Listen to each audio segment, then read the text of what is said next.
You found the coolest place to be, the PlayStation collecting season. Come on, won't you sing with me? Welcome to the show.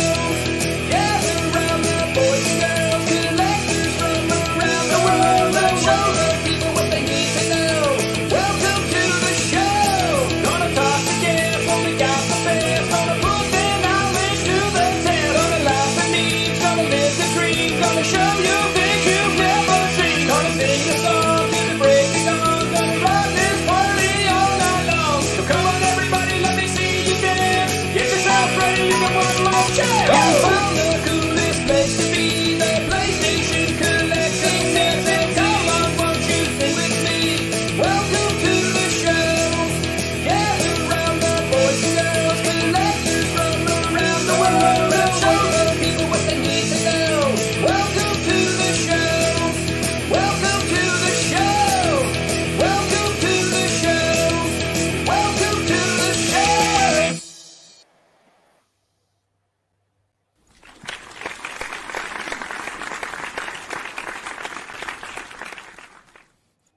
Yo. What's up, everyone? Welcome to season 2, episode number 17 of the PlayStation Collectors Podcast.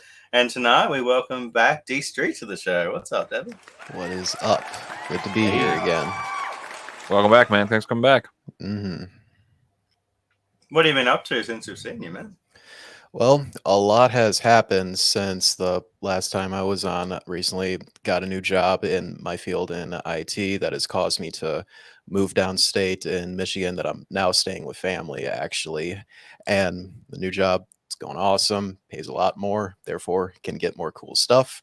And better way to display the collection as well. Because funny thing, compared to last time, I can actually do this podcast in my game room, because last time it was at work in the break room, believe it or not.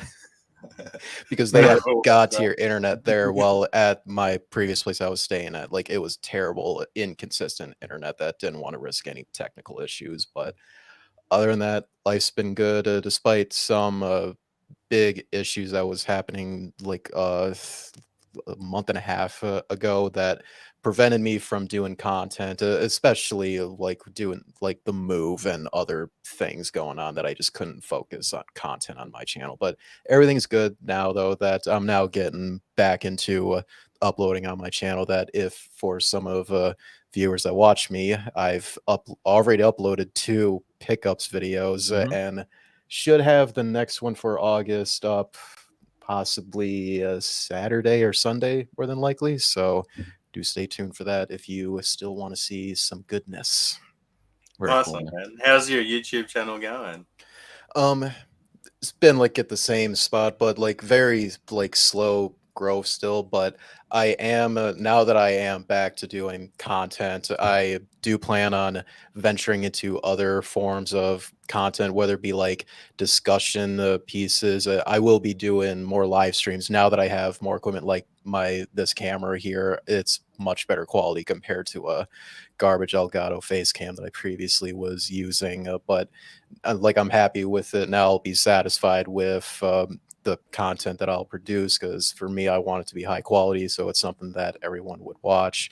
And yeah, and with the live streamings coming up, like, plan on like all of doing a variety of games, and as an excuse for me to actually start like playing through games that I haven't done yet. Like, I feel like live streaming is a good way to like get you in the mood of playing other things that normally you wouldn't, right?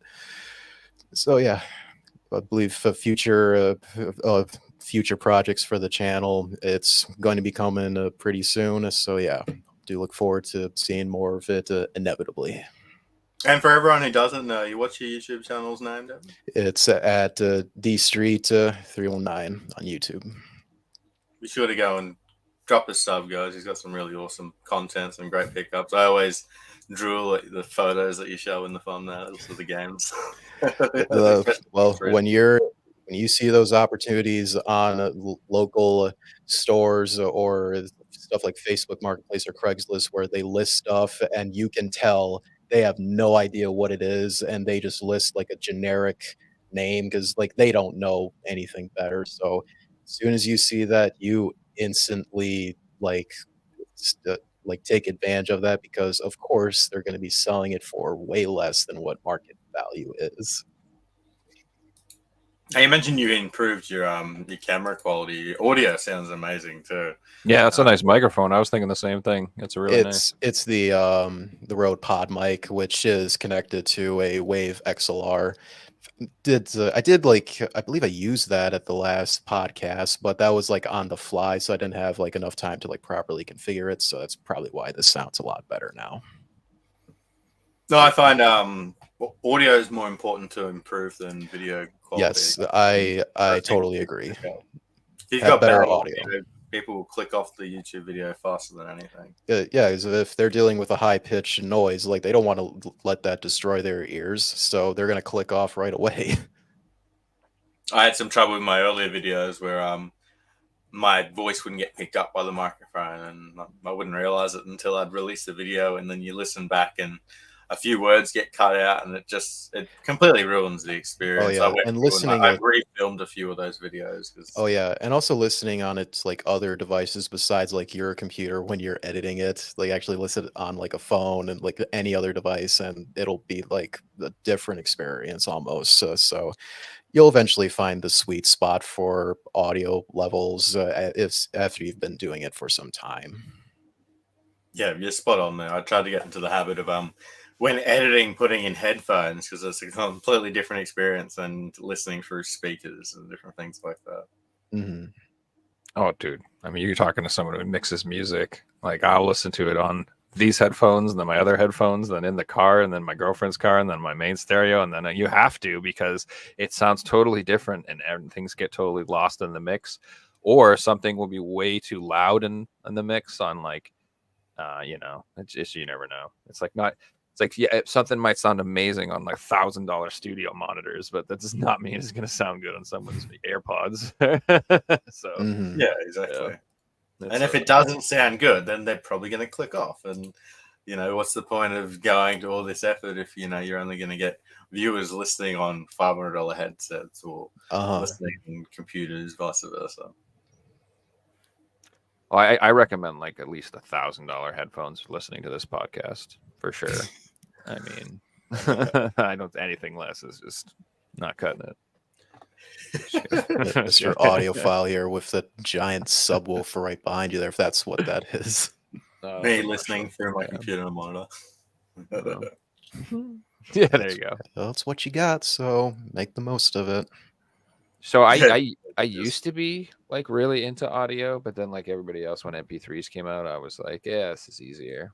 And then so CDs and everything, like that's when the audio quality like peaked. They made these things. Back in my day, they had these things called super CDs, like super audio CDs. I never heard of these, but they had it was like extremely fancy CDs with like huge like frequency ranges. And if you had like an insane stereo, it was like the best sound experience you could ever have. And then they came out with like MP3 players, and their sound quality sucked, but nobody cared because everybody could carry it in their pocket and they didn't have to carry a bag full of CDs. And that's what won out in the end. Sound quality doesn't matter. Being able to keep 1,000 songs in your pocket, that's what mattered. So it's funny, like we like kind of lost that. But I think that's why, like, if you're into that now, people are into like vinyl and like. Oh, we lost Joe for a second. Yep, we lost him. Do you collect music or anything, Devin? I do collect vinyl records if it's related to video game soundtracks that I love, like anything Final Fantasy related. Like recently, around the Detroit area here in Michigan, recently there was the Distant World Final Fantasy Orchestra. That was the first time I ever went to like a full orchestra that was all on Final Fantasy music, which was a dream of mine to go to. I was so happy I did. And while I was there, I did pick up the soundtrack CD of FF6 and one vinyl record of the Distant World Orchestra. They have like 5 vinyls. I only got one, but next time when I go if they come back to the Detroit area to perform once again, I'm definitely going to get all of their other 4 vinyls as well. Sounds like a pretty awesome experience. How big was the orchestra? Honestly, it wasn't that big, and, when you at least for, like, the one, like, I went to, could be different other spots, of course, but when you look at, like, the band, like, it seemed, like, really small, and, initially, I couldn't see, like, the vocalists, but they were, like, right behind them, so it was, like, a smaller, um I don't know what you would call it, like a smaller stadium, let's say, the what they would typically perform in. But it was all beautiful, like all the stand seats, like the stage, and it was all beautiful. They even had like a big projector screen coming down, and they would play like scenes or like gameplay from like the respective game of the music that they're playing from too. In fact, a funny story during there. I went by myself. My family couldn't come with me because work. But to the left of me was a complete stranger. She was like a normie. Let's just say she wasn't really she wasn't into video games at all. But she managed to get in because two of her friends were performing in the orchestra. They were vocalists that they managed to get her tickets for free and wanted to come see them perform. Right, she was asking me like questions about the franchise, and as she was like listening to the music, and she was like, this is really good. She was really getting into it. So that's why I feel like Final Fantasy music overall, no matter like what genre of music that you like, you'll find something in Final Fantasy that you will love, in my opinion. And she was really into it. The scenes that they were playing on the projector, like from FF6, when was it Sabin? His name that they played him suplexing the ghost train. She laughed Nice. really hard at that too. So she had a great Awesome. time overall. So yeah, someone who's not into video games, she enjoyed the whole thing though. So I thought that was really cool. Are you That's talking awesome. about? I'm sorry, I didn't hear what are you talking about the Black Mages, or are you talking about some other band, or? No, not the. Well, it had members from the Black Mages, but they were called Distant Worlds of Final Okay, Fantasy. But the guy, the conductor, who was the one for the Black Mages, like he was the same conductor here.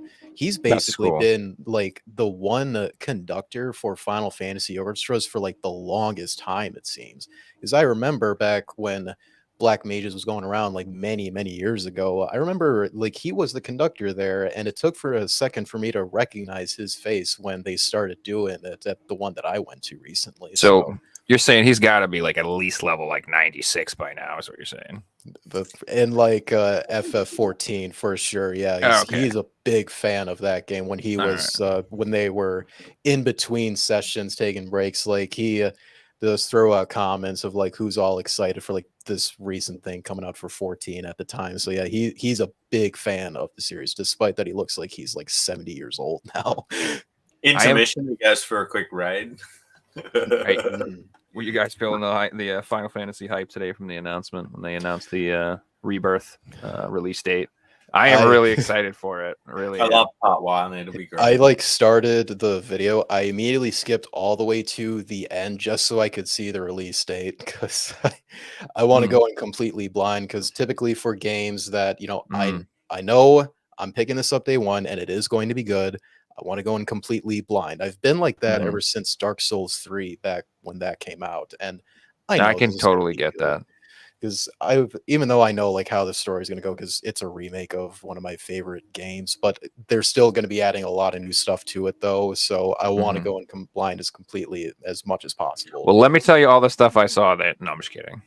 Um, it does look like they added a bunch of cool stuff. And viewers, like, before we started tonight, I was on Square Enix's website and I did pre-order the collector's edition on the PS5. It was a lot, but I don't care. I want it. And tomorrow when I go into work, I'm going to be putting in time off for the release date so I That's can what I'm just talking play the about. game. Well, that's good. Make it. It's going to be like Christmas then. Oh yeah. Yeah. I think it's Uh, what is it? This February 29th is the release date. yeah. That's not They that usually far. pop them out around. I think the last one was done start of March or something, around when COVID kicked off. Because Yeah, it they was released it early in late. Australia. It was late March. It was coming up, but it was released early in PAL territories. Was it Yeah. for the first part? Yeah, so because of COVID and logistics, they're just like, we'll just release the game 10 days early, but Yeah, you can't stream it and you can't make YouTube videos. And if you do, we're going to ban your accounts. really, I didn't know Yeah, that. yeah, yeah. I was streaming on Twitch. Who came up with this deal? Satan? What the heck was playing with it? Here you go, child. but don't Yeah, it's like, use it. it's like we're going to release to 25 million people, but they can't play it. Right? That's weird. That's sure that's gonna work out great. But then by the time you could release content, I released my videos and they got no views because it was old content at that point. You know, Mhm. I mean, my worst performing videos on my YouTube channel was my Final Fantasy VII playthrough. And at Really? the time, like the only thing that would get attention is like your thoughts of the ending because it was controversial at the time. But nowadays, I think most people are accepting and looking forward to like Rebirth and any future projects. Well, I So- won't spoil this, but in the trailer, they've almost given away like the ending from the first one, which kind of annoyed me. I wouldn't have watched the trailer if I knew that was going to be there. But at Mm. the same time, it would be difficult not to because it's obvious this is going to be a sequel. Though the name of the game, like it's not exactly clear that this is a sequel to remake. In fact, the naming schemes for this FF7 remake saga, let's call it that, is going to be confusing for any new person coming in when like everything is released. Because In Yeah, but I general, like to think that because Final Fantasy VII itself is such a big game, they almost don't have to try and appeal to a new audience. it's true. Final Yeah. Fantasy VII sold 15 million copies on PS1. You know, that means Mhm. 15 million people have played that game. They all know that this is a part 1, part 2, part 3 series. They could name it anything, and Yeah, though it's going to same sell as many copies. yeah, though same time though, it just feels like in let's say like the last 10 years, there's way more newer like a bigger flux of newer people getting into video games overall. So that like 15 million people, let's say it could be like now we have like 25 million new people getting into it, just throwing numbers out there. But to get an idea, there's still going to be so much new people getting into it. And especially these days, like information is so easy to come by compared to back then. The only time you would have known that FF7 was a thing was just word of mouth, the time that you saw the commercial at the right time, or if you were subscribed to like magazines, like stuff like this or YouTube in general just didn't exist. It wasn't as easy to learn about, hey, this exists, oh gosh, now we have 3 weeks of rumor videos before the things even get announced. I knew half the stuff in the presentation before it comes out. Literally, Yeah, like exactly. Like, it's Mhm. like this is gonna get announced, this is gonna get announced. It's like, oh, we're going to and know then what really, GTA and it 5 is happens. before it'll be announced. Yeah. Mhm. And then you I just always looked get the something up same. that's quite interesting. Final Fantasy 15 only sold 10 million copies, so it sold less than like Final Fantasy 7, which isn't that much of a surprise. Though I think it was the fastest selling Final Fantasy game at launch when 15 came out, but still 7 has sold way more though, obviously. But That number seemed low to me. I expected at least 20 million. I mean, I know that's a though crazy number, but it's Final Fantasy. though I think 16 is underperforming compared to what Square Enix's expectations were, despite all high praise I've heard of 16. I haven't played it yet. I'm the same. I seen a copy on Facebook for $40, and I'm playing Starfield at the moment. So I'm like, I'll just wait because if I finish this game in a month, there might be more copies out there for $30. And the argument to Final Fantasy 16 is it's PS5 exclusive. How many people have actually got PS5s and want to play Final Fantasy 16? It would be a lot more than if it was a PS4 release or if they released it on PC and Xbox as well. So it's almost like a Sony are going to benefit from it being a PS5 exclusive because there will be that core audience who are buying PS5s just to play this game. Yeah, that's true. So for me, I don't know if anyone else is like this too, but like any franchise that I know for a fact is going to release a vanilla version and then release a better version down the line, like they're going to release a deluxe or royal version or complete version with all the DLC, I will just wait. Like why would I ever pay $60 or $70 for the version that doesn't have the DLC? If I can just wait. And so fighting games, the same thing. Like the business practices these companies do make them money, but I don't think they understand. There are people like me who do not buy their stuff because of their business practices. I'm just not going to. Like cannot wait to play Final Fantasy 16, and I'm gonna buy the complete version when it's done, and I'm gonna enjoy it. And I'll probably pay like $30 for the whole thing, the complete version. Mhm. And there's no rush. And if they would just release complete games, I would give them day one cash every time. But it's literally like I'm being fooled. I am so sick of being tricked. I am so tired of giving them $60 and then in 6 months they go, you want to give me another 60 for the same game but with the better. I'm like, no. Or do you want to buy the DLC digitally for 20? And no, I'm not like that either. So Or the best part, yeah, Yeah. we'll launch the game now. It's a Cyberjunk 2076 situation, and it then doesn't even wait, work. exactly Yeah. 1 year It will be later, good and then down the the game's line, stable. guys.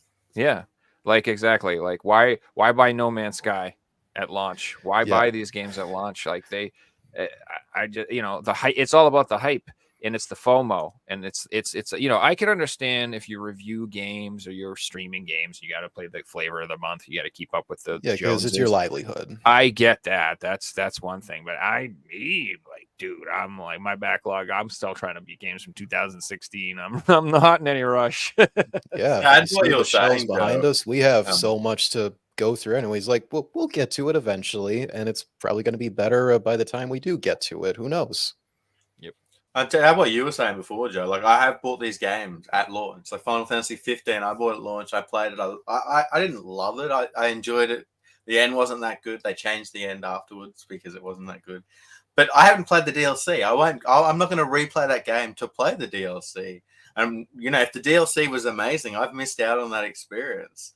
So, like, if I'm going to play a game, I'm going to play it then. So why play it at launch when there's going to be a new version of it, completely updated, a different experience later on?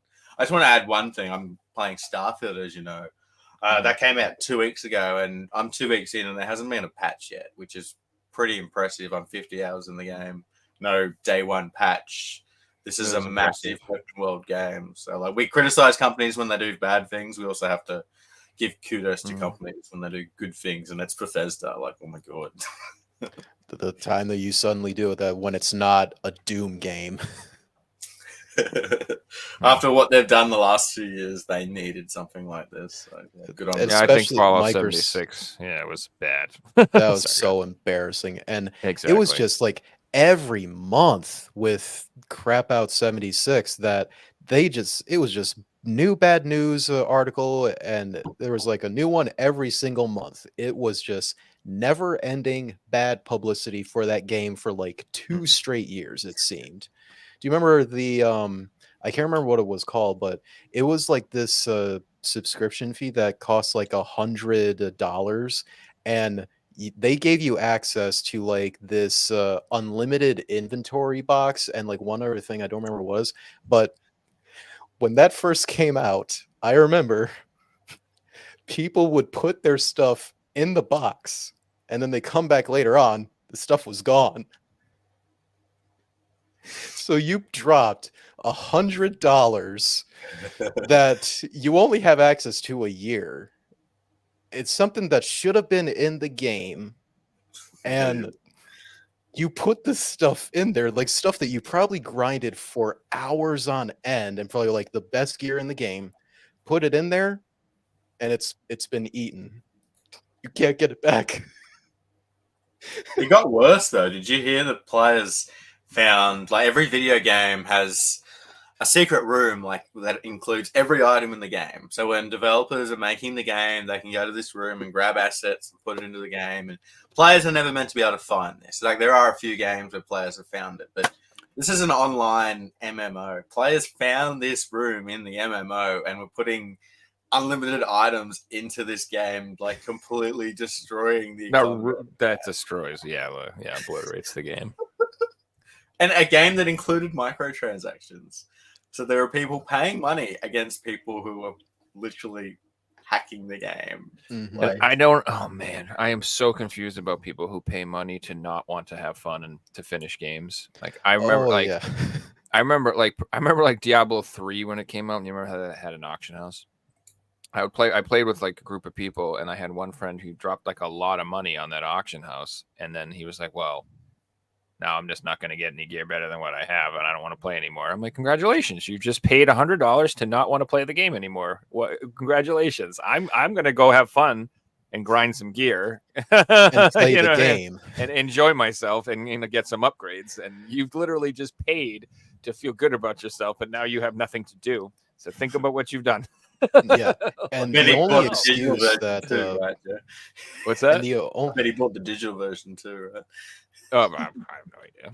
probably the most expensive digital version that gave them extra currency to buy more stuff. But The the ultimate only early excuse access those edition. people have when they buy the microtransactions because they don't want to deal with the grind.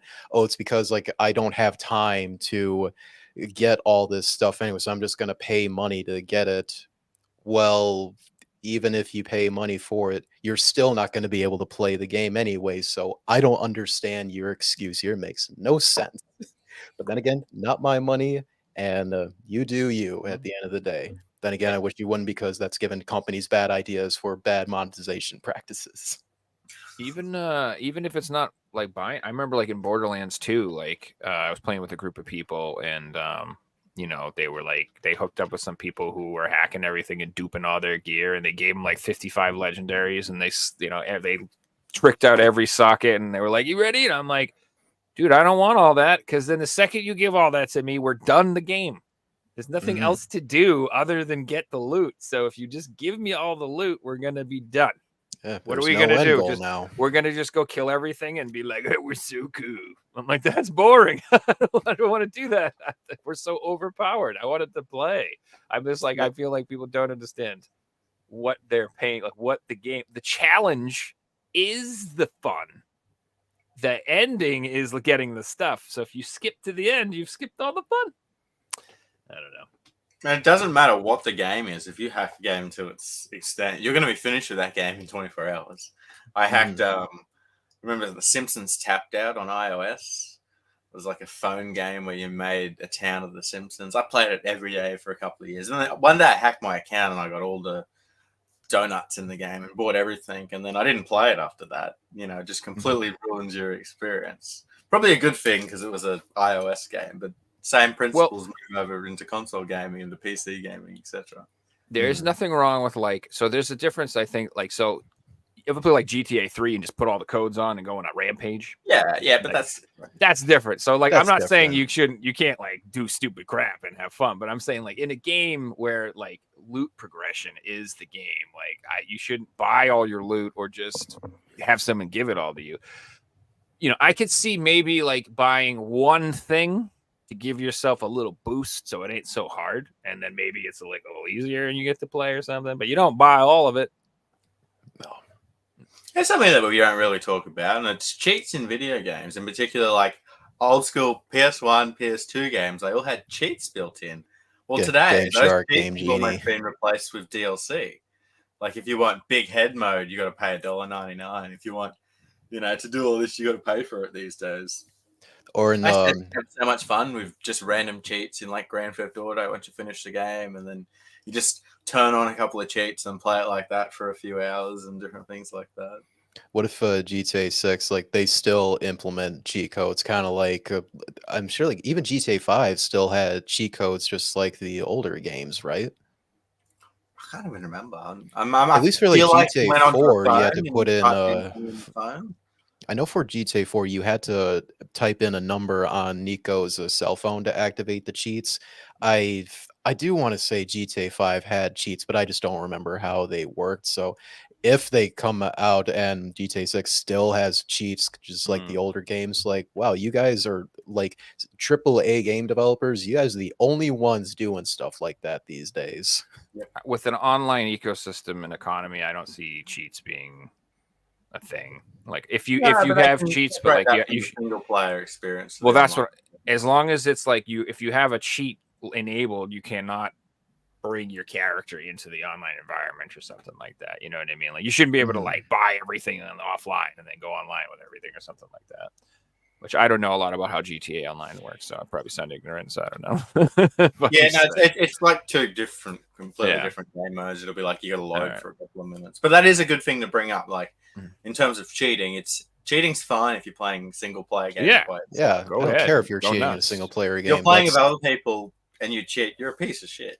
Absolutely. There's no ifs or buts. Like, It's You part are of the the reason why lowest I of the don't play a low. lot of modern competitive games these days. Because if someone's cheating, what's the point of me playing this game? I'm wasting my time. Why am I not playing a JRPG that I haven't played yet instead of wasting my time with this person ruining the game? It's not that like I'm really pissed that now I'm gonna like lose my MMR in a game. It's like I don't care. It's just why is my No, time ruin- being waste with this? yeah, So and, yeah, you're exactly right. And a lot of games will like give you elo points back if you go up against a cheater and different things like that.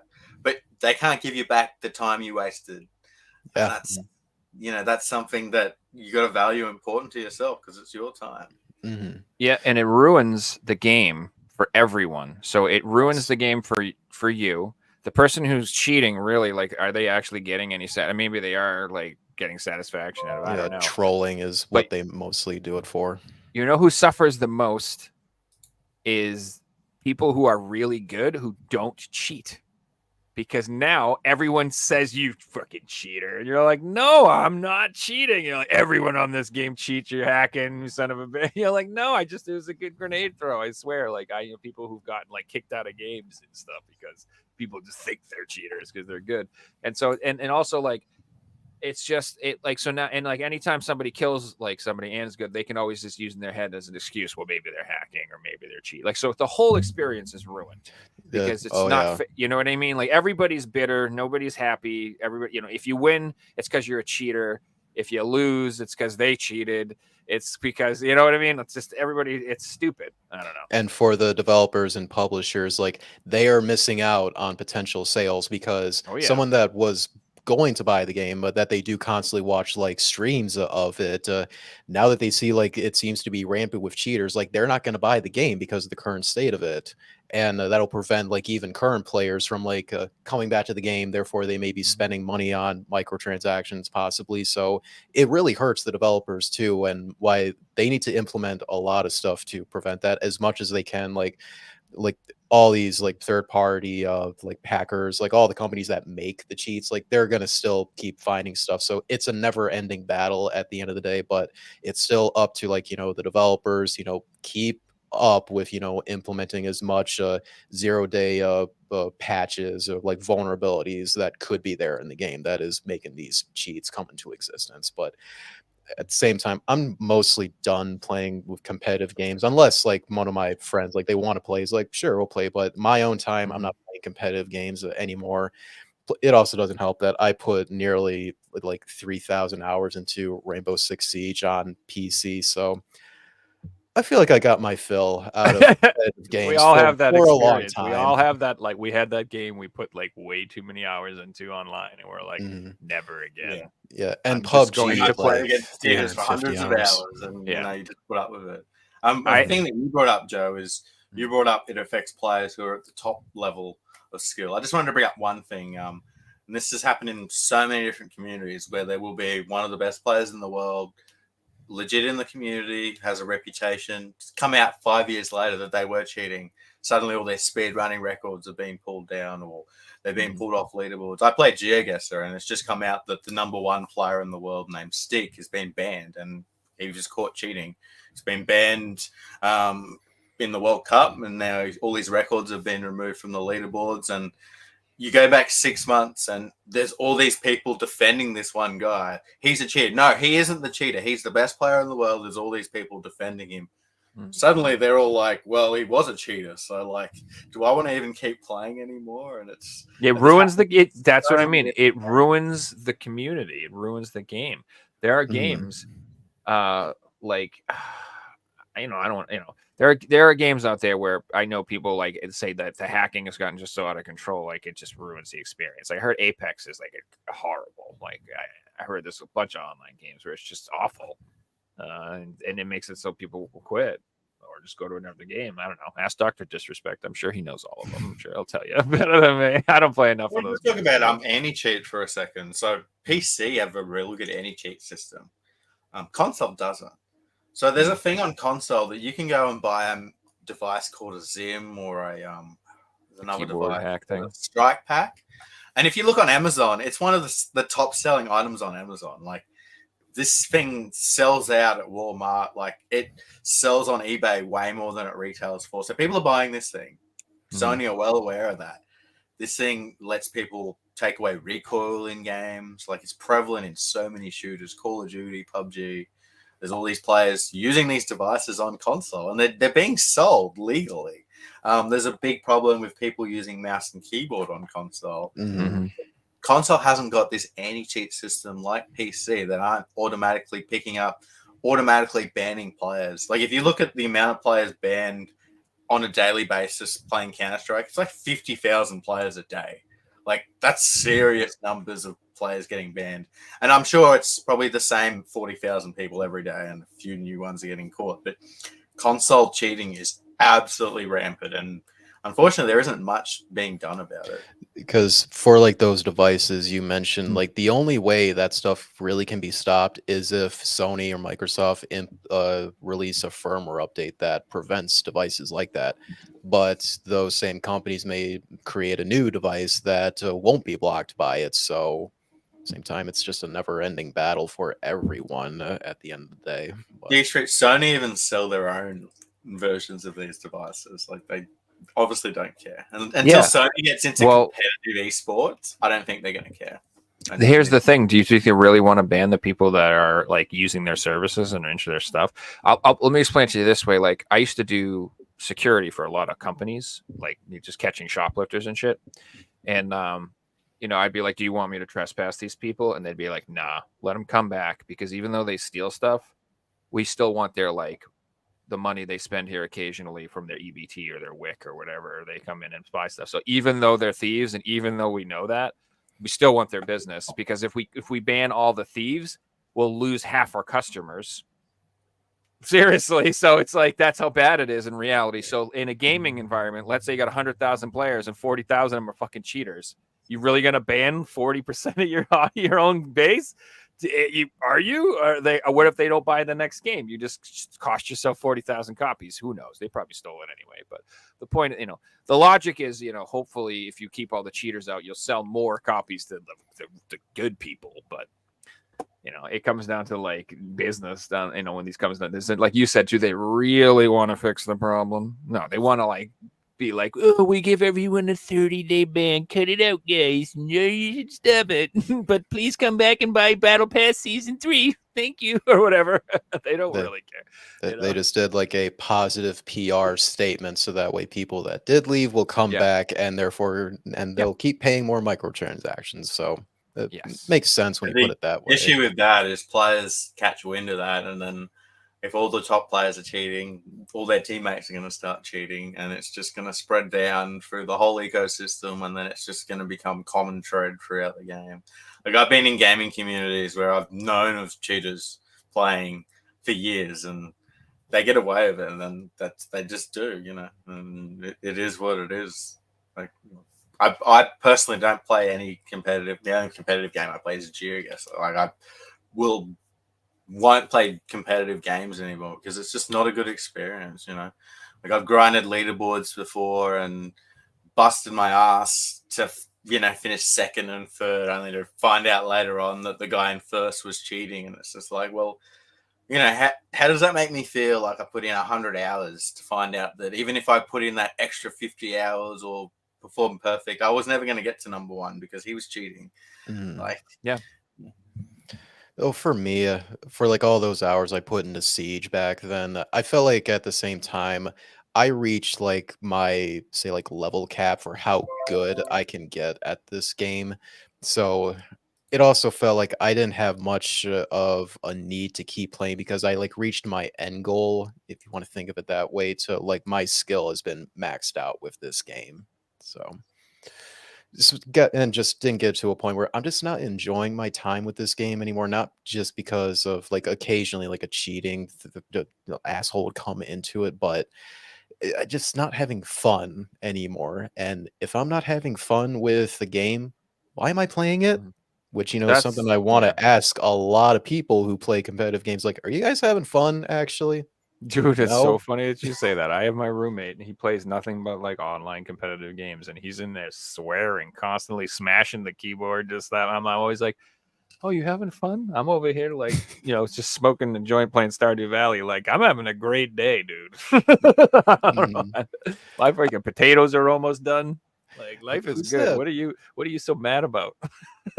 Who's that one streamer who plays like Warzone on a PS4, I think? And I swear it's like every time he dies, he just yells, cusses, and just really bangs the table, or he has a dummy right behind him and just hits that thing for like 10 seconds. Does it wear like a gimp mask? It's like, You're talking about a lot of people right now.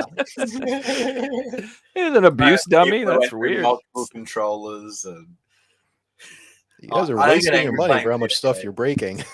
It can be funny playing with someone who rages playing a video game, especially when they do come up against cheaters. Like, I mean, I feel bad for them, but I've played with people who threw controllers before and different things like that. Yeah, you imagine they have like that $200 DualSense.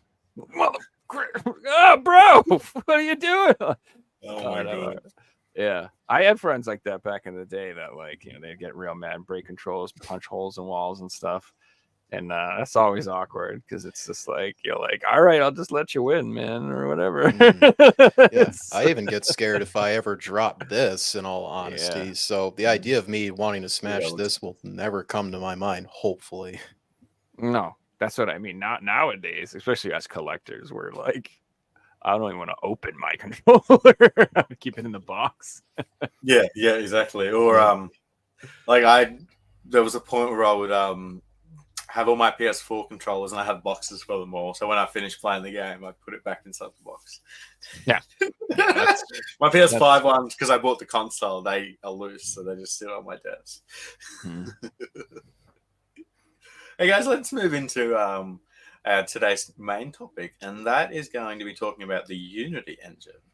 So if you guys are aware or not, Unity engine is an engine that basically is used to run video games. So like Among Us, for example, is used on the Unity engine. Majority of games today are used to run on the Unity engine. I think Unreal's the other big one, right? Unreal, a different it'd one, be like that sort the of thing. next thing that's and then just there's a as few big. smaller ones and different ones. But if you're just, you're getting into making games, Unity have a free game engine. That's where most people start making their video games to put on Steam. Yeah, a lot of indie companies I heard use it. They've come out this week and announced that they're going to start charging per download, which mightn't seem like much to us, but to individual developers and stuff, this is huge news. Some small companies have come out and ran the figures of what their games have done and be like, so we owe you $3 million for the last 6 months. We only made like $30,000, so we're not going to continue in the future. So many game companies are not making games anymore on Unity. They've stopped producing their games. They're going to now spend 6-12 months to remake the game on a different engine because they don't trust Unity. Unity of adding clauses in their terms and conditions, basically saying that we have power to change what we say at any time, giving game developers no trust in this company.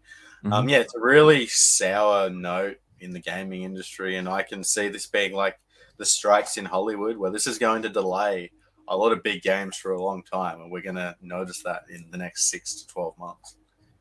It'll really encourage these developers to switch over to Unreal that we mentioned earlier, especially since they've really been pushing developers where if your game is being made on Unreal, come to our Epic store to release it, and you guys will get way more revenue compared to if you developed on a different engine or released on another story. So if that is going to stay in place for Unity, can totally see that the indies would really love to go over to Unreal if it's reason. I don't know how licensing fees are for Unreal for getting into it. Of course, is not a game developer at all, but can imagine that will push more developers to go that direction because they need more revenue and they can't afford Unity at that point. Well, it's just man, it's a shame because a lot of these companies that Figsy mentioned too, these aren't big AAA companies. These are small indie developers with teams of 1 person or 2 people. I've seen some posts on Twitter where like guys were like, I've been working on my game for 6 years and now I don't know if I can release it and I might have to start over. Like that sucks. Because yeah, and it's also again not a good situation because like I also heard that they had to close their main offices because they're getting like death threats from people and shit's gotten to the point where people aren't pleased with the change. So it's just I don't know, man. Well, they started to backflip on things and like they don't really know what to do anymore. They've backflipped on so many things that they've said in the last few days that no one trusts this company anymore, and this company doesn't really know what to do. So nobody could, dude. The whole world can't plan anything financially.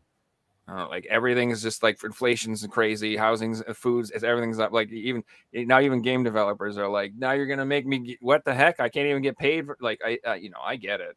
I could say the same thing. Like I wouldn't deal with that either. There's another thing that's happening, and AJ has just brought it up. A lot of games are going to be delisted. So Cult of the Lamb is going to be delisted. They've announced that. So what I brought up before is they're going to start charging for downloads. So if you've got a game on their engine released 6 years ago or released 6 months ago, you're going to start paying for it. And this is how crazy it is, the way that they track them. If you download a game and delete it and download it again and delete it, and do this 10 times, guess what? That game developer has to pay 10 times, even though the same person did it 10 times. So if someone's got a grudge, that's not even per purchase. You're just saying that's literally just per download. If you delete a game on your computer, re-download it twice, the developer pays for it twice. So I own Vendetta 3 or 4 switches, is what you're saying. Yeah. So I literally am going to screw them 4 times just by loading up all my switches. But like, how bad is this for competitors? Like, if you've got a competitor out there, just kill them by downloading their game hundreds of times and send them broke. Like, so like how they have view farms on Spotify, you could have download farms and just screw people. There's already talk of people doing this. Like, it's crazy. I hate the internet so much. Oh my god, what an evil thing! It's just like every possible bad thing that can happen. It happens very quickly on the internet. The craziest thing is this decision would have been made by 3 or 4 people sitting around a boardroom who probably have absolutely no idea how the gaming industry actually works. And all they know about is how to make money. And, oh, look, we made, what, 1 billion downloads? What if we charge $1 for each of them? That's an extra $1 billion. That's a great idea. We'll just kill every little developer in the process. The only thing I can think of why that they would want to go with this change that even I could like to agree with it somewhat is, do you remember like years ago during like the Steam Greenlight days, the amount of people that would use Unity and put in so many the random assets they bought on their store and just publish that and put like no programming, and you get like one of the worst things you have ever seen in your life. See that like they want to like stop shovelware to that regard, but this is still way too extreme at the end of the day because, and I have a list here of some like notable Unity games. Like a lot of people don't realize like there's so many games out there that use Unity, and ones that we should mention would be like Cuphead, Ori and the Blind Forest, Hearthstone. That's a popular game there. Beat Saber, Pokemon Go. Don't you mess with my Beat Saber. Don't you mess with my Beat Saber. Seriously, I am addicted. If that shit goes, you can't mess with that. I love Beat Saber. Beat Saber's awesome. Also, Hollow Knight, City Skylines uses it, and so many others use Unity. It's insane. So Silence 2's coming out. Don't wreck that. I was looking forward to that one. Yeah, Hollow Knight 2. Yeah, don't be messing around with that stuff. Yeah, we don't need the Silksong getting delayed even further. This podcast right now has got a game on Unity that they love or they're looking forward to and they want to play that is going to be affected by what's happened. So this is going to affect all of us, unfortunately. So can we circumvent the fee if we buy physical? Are you saying that we're the saviors of the situation?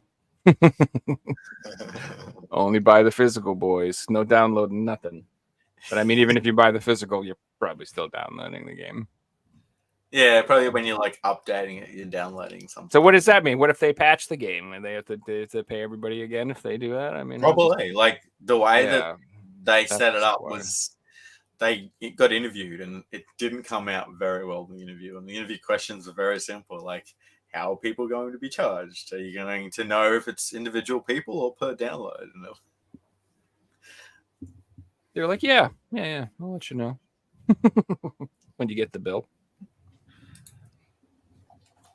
So let's move on to some more positive news, guys. So we had a couple of press conferences today. The first one of those was Nintendo Direct, and there was some pretty exciting games announced by Nintendo Direct today. So yeah, let's get into that, Joe. Oh man, so there was a few things that I was really excited about. So the first thing, first and foremost, like for me, the biggest announcement was actually Contra. So maybe not for a lot of other people, but I love Contra. Like I still will occasionally just like be like, I'm gonna beat Contra on the NES. Today is the day, and then I don't. And I've been doing that for 40 years. So someday I will, but like I still love that game and try to beat it. And anyway, I'm so happy. Without the Konami code, right? No, really beat it. Yeah, no, I could cheat and beat it. That's bull BS. I mean, actually beat it. Even with like, I'm not even talking like 1cc it. I mean, just beat it with the continuous. Even I can't beat it. It's so hard, dude. Anyway, I go without the Konami code, but I'm trying to push it to like doing it without dying. Wait, no death at all, like no death without run? dying, but I also want to do it that. without getting any other weapons. Just use the default machine pea gun. shooter. That'll be really hard. So you're going to come on in 12 months and be like, all right, now I'm going to beat the game blindfolded with the controller hand behind my back, and I can't get hit. And I can only like control things with my mouth. But I think my next favorite thing that they announced, I would say it's a cross between a Mario versus Donkey Kong or a Thousand Year Door remake or remaster, where you want to call these. Mario, that was so good. So I never played them Donkey Kong versus Mario games. What are they like? They're like puzzle games, right? Like logic games, it looks like, or something like that. Most of them are puzzle games, but how these games should be is what Donkey Kong 94 on the Game Boy was, or in this case, Mario versus Donkey Kong on the GBA, where at least for this, you're going to go through a bunch of levels as Mario, where they are like puzzles in a way, but it involves a bunch of platforming that you're in full control of Mario, that you have to like say like avoid this pit of spikes, go up these ladders, press these switches to like change the layout of the level, get this key, and then try to get to like the door to proceed to the next level and save the mini Mario toys. That's how that I feel like all the games should be. But then after that, they went what like most of the games turned into, which was you are controlling the toys, and it's all an auto scroller essentially. As soon as you like press the toys, then they just keep moving and don't stop, and you just got to like press the thing to make sure they don't fall into spikes or anything till they get to the end goal, which boring compared to the previous games, but those games are still good, don't get me wrong though. But come on, like what this is, Mario vs. Donkey Kong, like that's what all these games should be. That's why I'm so excited for this whenever it comes out. That's cool. Yeah, I'd like to see any more of their main franchises being revived and bringing them back. I'm happy to see that. Yeah. I want more Donkey Kong. I want more everything. What do you guys think about the F-Zero 99 announcement? Is that free to play as long as you got a Nintendo Switch subscription? The online service. Like, yeah, as long as you have the online. I'm probably going to play it, honestly. It looked like a heap of fun. I haven't. Battle Royale in a racing game sounds kind of cool, right? Mm-hmm. I haven't played like the previous 99 games at all because I just didn't care, honestly. But they were really cool for what they were. But in this case, like, oh my god, a new thing with F-Zero, and just reading through the comments, like, hey, cool, you guys are doing something with this property. Now, can we get a new real entry in this series? So that's why I feel like everybody I think everybody's like, well, I would have really preferred a real F-Zero. But like you said, I'm so happy they're doing anything with the franchise. And they it isn't acknowledge like it exists. Yeah, it's more than they'd like just put it on the online. They ported the Super Nintendo. They like made a new version. They souped up the graphics. It's so if like you said, if maybe it'll show enough interest, spark enough interest, they'll bring back the franchise in general. Which man, I really one that I wanted to bring up, and Joel's just mentioned it, is another code recollection got announced, as well as they're going to do an English port of another code, Century R, which wasn't done in the West, so that's pretty exciting. It's always cool. I'm not familiar with the series. I've heard of the names before. I know absolutely nothing about these games, so do explain what they are if you don't mind. I own it. I've never played it. It's a JRPG. I'm instantly sold then. If it's a JRPG, I'm instantly sold on it then. But I'm a big fan of games that only got like Japanese releases, getting localized releases. That's something that I will spend money on. No, I love that. And then the new Rhapsody releases, that's so cool that we got those. I mean, I think the ones that I'm waiting for, and I think the ones everybody waiting for, is I want all of those Trails games that are in Japan that have never gotten Western releases. There's quite a few Trails games in the series that on the PSP, and there's even a few PS4 games, I believe, that just never got. Even Trails of Destiny, we didn't get that in the PAL region. Wow, we get one or two. Yeah, no, I'm talking about the Trails games, like Trails of Cold Steel, and some of those games. So, sorry, I thought you said Tales. Can't wait. I'm sure there's Tales games that we didn't get to. There's just a lot of Tales games. Yeah. I'm positive there's some of those too, which I'd like to. Oh, speaking of which, that's another thing. I am actually pretty excited about the announcing the Tales of Arise DLC. I didn't see that coming at all. And I love Tales of Arise. I don't know if you guys played it, but I absolutely love that game. I bought the collector's I haven't played it, and edition now that there's DLC announced, I'll wait and pick up the Game of the Year edition and play it that way. Yep, I got burned again. Once again. But that was a long wait, though. So yeah, I didn't think so. So this is what I mean by companies establish business practices. I knew better with Final Fantasy. I know there's going to be 3 versions of that game.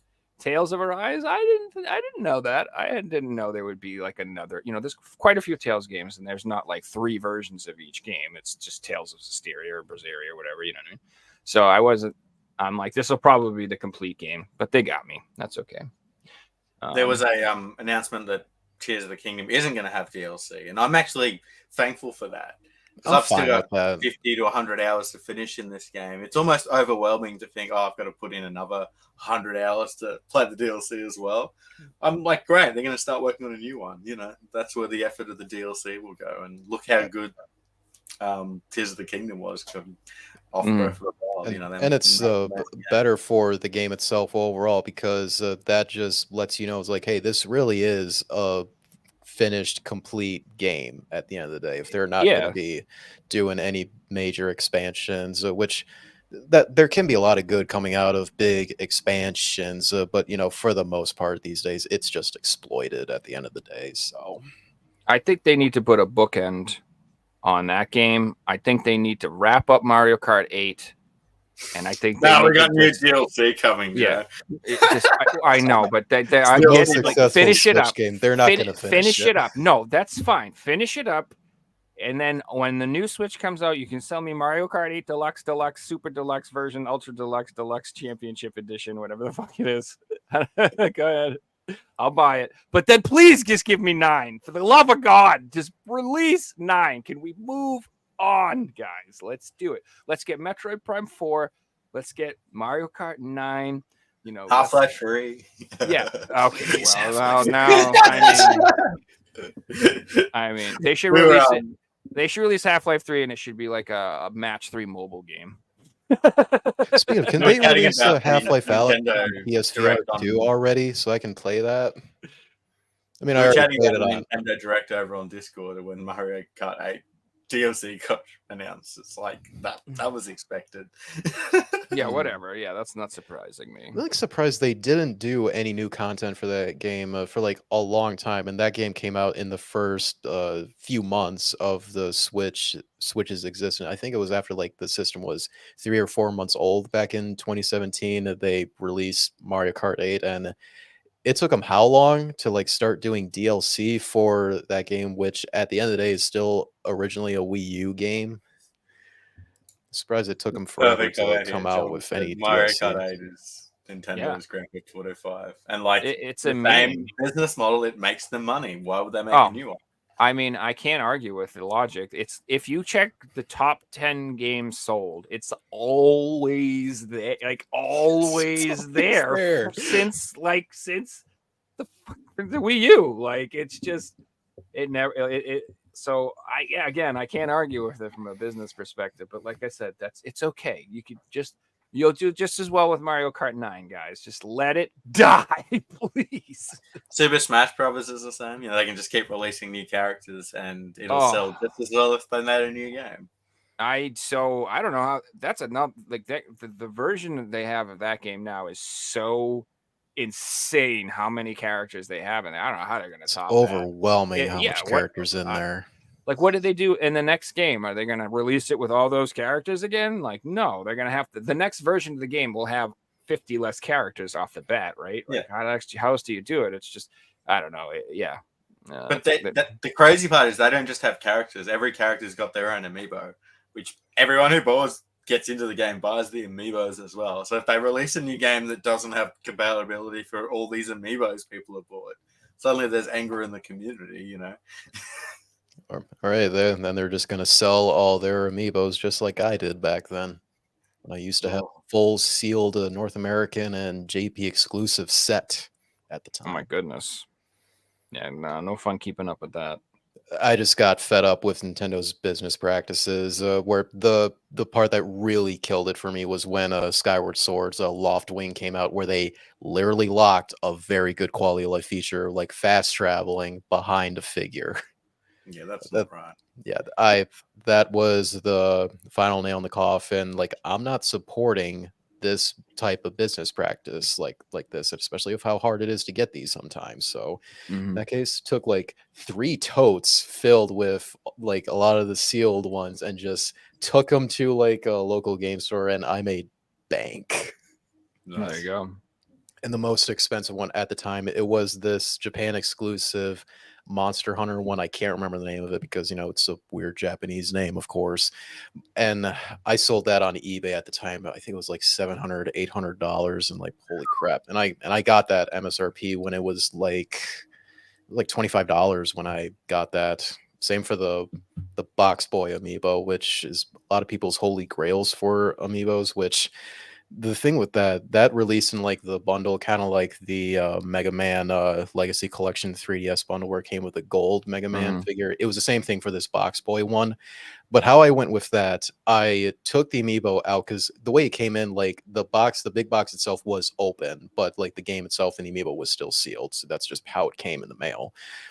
So I like sold the amiibo itself to the store, made bank on that, and sold it. It came with a soundtrack and the outer big box. I sold just those things on eBay, and then I kept the game itself, which is still on my shelf. Matter of fact, I'm going to grab that right now. Matter of fact, there you go. Yeah, I mean, if you have the patience to piecemeal things out, you can make a lot of money. Yeah, you know what I mean? That's like I'm doing in my video game collection. I keep saying I'm selling it, but I'm not selling 100 games for a lot. I'm selling one game at a time, because that's how you get maximum amount of money for it. I've put in figures of what I pay for everything. I try and at least make back what I paid. Plus, if I can make profit, I will. Another thing from Nintendo Direct that I loved was the Prince of Persia announcement. It looks like, I was thinking like, is this new Hercules from PS1 or Castlevania? And then they announced Prince of Persia. It was really cool. It's cool. So that's Mega Man.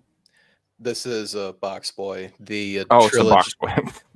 yeah. This is like it's all 3 games that we got digitally on the eShop, which I have those on my system. I can't use this on my American system because region locked on the 3DS. So this is still sealed. But what's strange, when I scan this into like my apps for cataloging my collection, which I use CLZ games on my phone, when I scan this, it brings it up as like $1,000. And though I think it's scanning in for like, the whole box set that I used to have.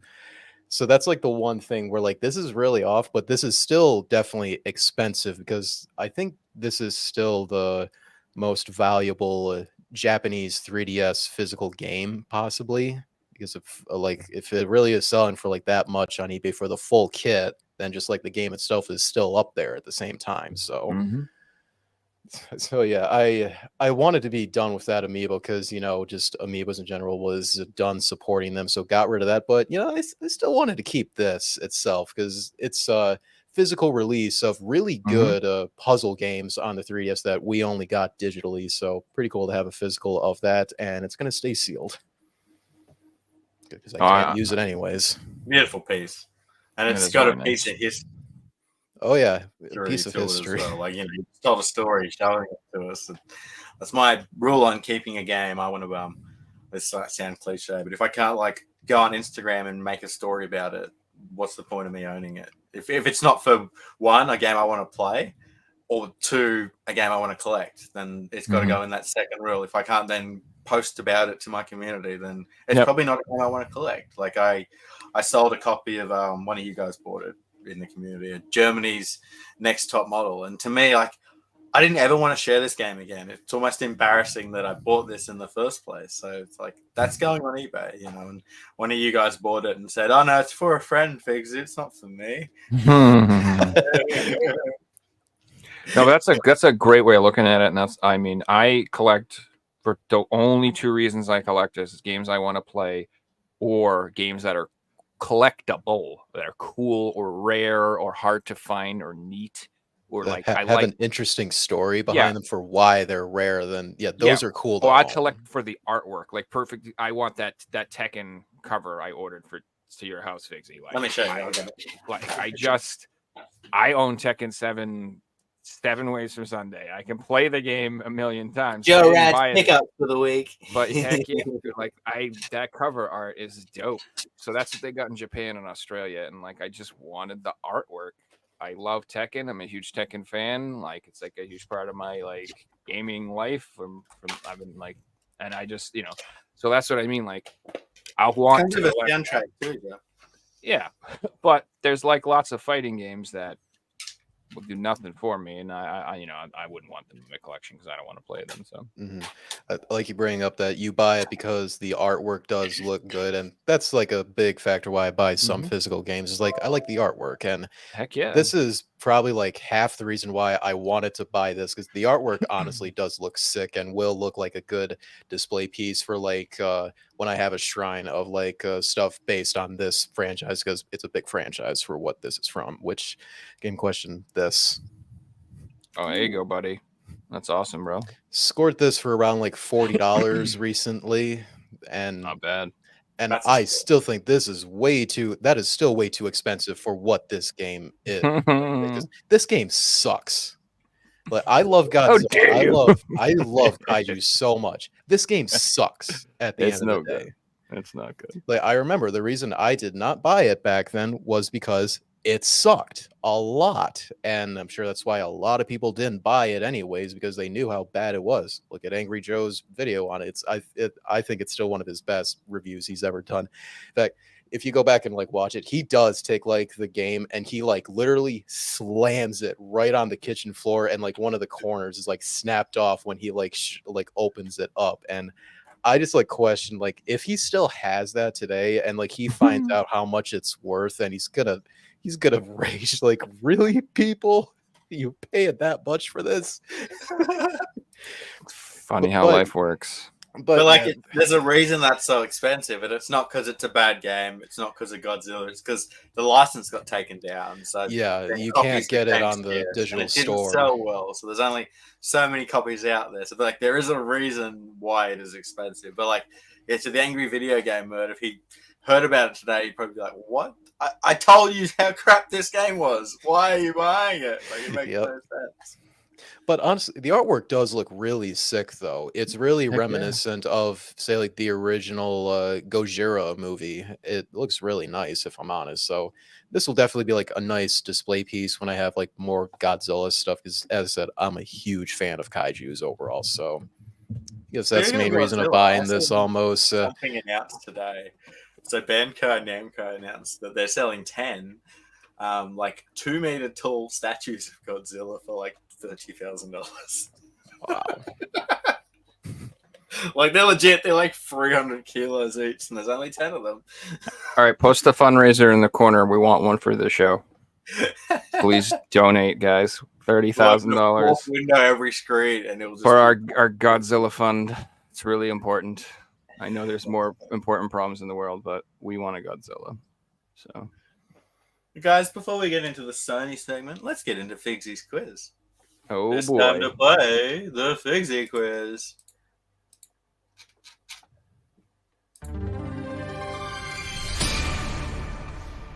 dStreet, have you ever played the quiz before? No, I haven't. there was no quiz back then. There wasn't. Nope. Now that I remember. You missed it on episode 50. Oh, this is a first. Awesome. Well, before we get into the quiz, as you guys know, we also have a quiz for chat. So I'm going to give you guys chat score before we start, if my computer lets me. So on 2 points, we've got Cyrus and Mario. And on 1 point, we've got Windy Corner TV, Jimmy J, Jason Trickster, Banffy, Lulu Girl, and the Collectionist. So the way chat's points work is the first person to get 5 points will win a video game shipped anywhere in the world. And each time you get a correct answer, you get 1 point. So to get a correct answer, you have to successfully name the correct title of the video game shown by the photos. So Devin, this one isn't for you. This one's just for chat. And chat, here is your question this week. So I'm looking for the full video game title. And you guys have the duration of the quiz to answer. And we need the full title for the point. So while we leave that one, we'll get into today's quiz. Now, bear with me 1 second while I bring the questions up. And we do have a new style of question tonight, so that should be really fun as well. I practiced it with Pavel yesterday, and it seemed like a pretty fun style of question. Oh, keep me on my toes. What do you got for me now? That'll be for the end of the quiz. Okay. So, Devin, as this is your first time on the quiz, would you like to go first, or would you like to go second? Let's go first. All right. Devin's going to be going first tonight, and Joe will be going second. But before we get into it, I can reveal we have a correct answer from chat. Congratulations to Westman getting his first point with the correct answer. Eat Lead, The Return of Matt Hazard. Really good, man. And let me just bring up the answer quickly. Yes, it was Eat Lead, The Return of Matt Hazard. Westman takes his first point. So be sure to jump in the live streams, Westman. And if you get 5 points, you will win yourself a video game. So, Devin, you said you're going first, right? Yes. All right, sweet. So each question is going to be worth 1 point. If you get the question wrong, it will hand over to Joe for the steal. And then if Joe gets a question wrong, it'll hand over to you for the steal and vice versa. So we have, instead of 8, we have 9 questions tonight because we are debuting a new question at number 9, which I'll talk about when we get there. It's pretty exciting, that one. But yeah, once again, just want to shout out Pavel and Sylvan for providing all the questions and answers to tonight's quiz. It's a really fun one, this one. And let's get into it. Question number 1. Devin, this one's for you. How many Army Men games are on PS1? 6, 7, 8, or 9? There is 6. Incorrect. Joe? I cannot believe there is more than 6 Army Men games. Holy crap. That is insane. It cannot be more than 7. Please tell me, God, there's not more than 7. Unfortunately, it was 9. 9 games on PS1. And recently I've looked through videos of every game for every system to make up my wish list, and I did go through the PS1, so I knew there was a lot of Army Men games. You know what will surprise you? There's 10 SpongeBob games on PS2. How crazy is that? That is crazy. That's insane. Dang, man. You're like, whoa, what were they doing in these years? Every 6 months. I mean, you can talk about Lego, but Lego's With different all these franchises or different whatever. genres. Yeah, these are just one game. Well, Army Men had Sarge's Heroes, and then it had the helicopter games. It had some variations, but I mean, it's They could have made a new franchise, right? I do like the Army Men games. I don't know if you guys. I remember, man, I rocked those on the N64. I had a good time. I got a few of them. I can't say I've played one. All right, Moving on to question number 2. Joe, this crappy one's for you. military games. Yeah. Joe, what PS3 game Mhm. received an award from Guinness World Records as the most players in a console SPF with 256 players in matches simultaneously? Was it Black Ops 2, Battlefield 4, Borderlands, or MAG? I'm gonna say Mag. Correct answer was MAG. So MAG was the first game with online matches that featured 256 players. And I've heard amazing things about MAG, and unfortunately, I never got to play it because the servers got shut down pretty quickly. So bring back MAG. I'd love to see some fan-made servers for that game or something. How cool! That would be a smart way for Sony to try to sell their online services. Like it will give you like access to all these online multiplayer games that we canceled. Yeah. You could play Imagine making Starhawk MAG and free Warhawk gameplay, and and they turn Mag servers and off. heck Oh. yeah, dude, that would be so cool. Yeah, No, they're listener increasing was on the prices show, for played PS it when it Plus, first so came out. offer games like that when you sign up for Plus. Honestly, Yeah, it would be amazing. Anyway, they don't care about us clearly. They'll make some new battle royale that no one's ever heard of. You're like, shut up and play Fortnite, dude. All right, moving on to question number 3. So this round is I'm going to show you guys some Japanese PlayStation 3 covers, and you have to tell me what game it is. So Devin, here's your one. Oh, that's cool.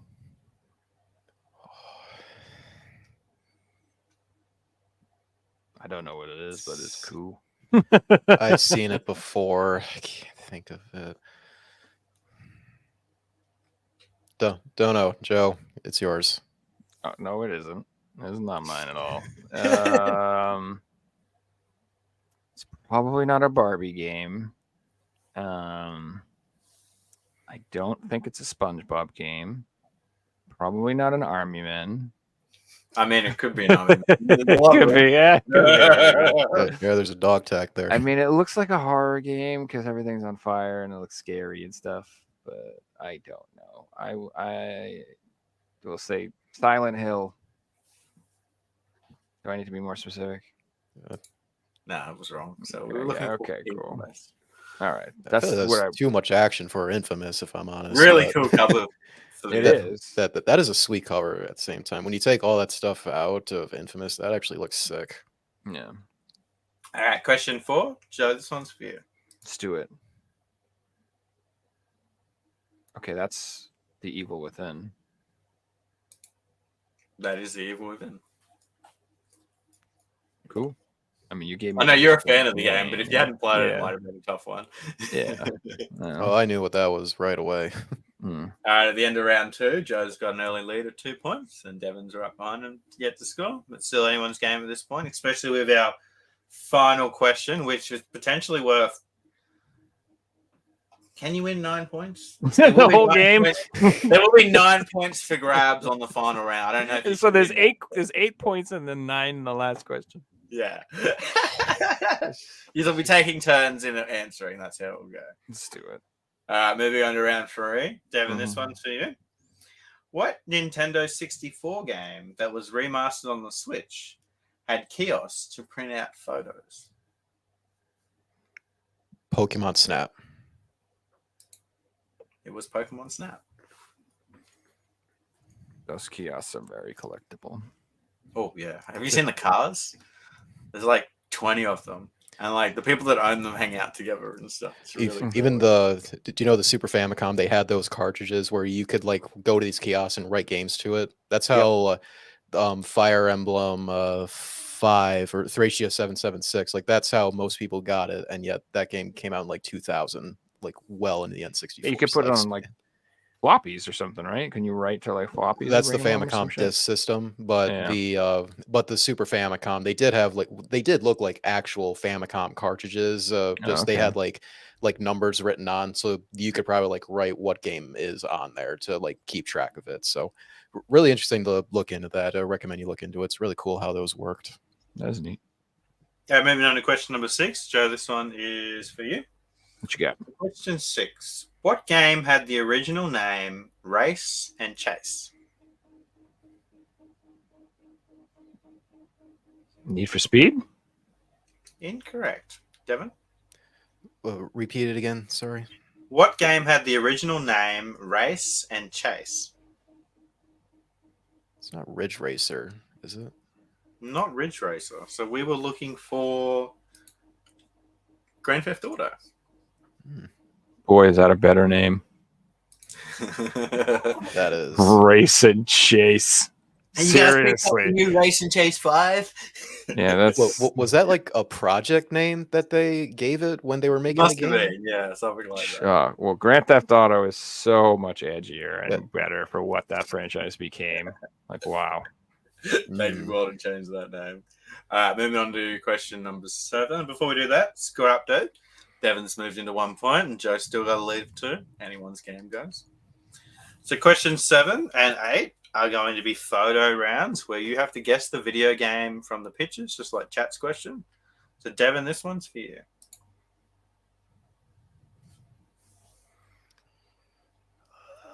Let's what the hell? Chivalry. Sorry? So chivalry. It's not Chivalry. Joe?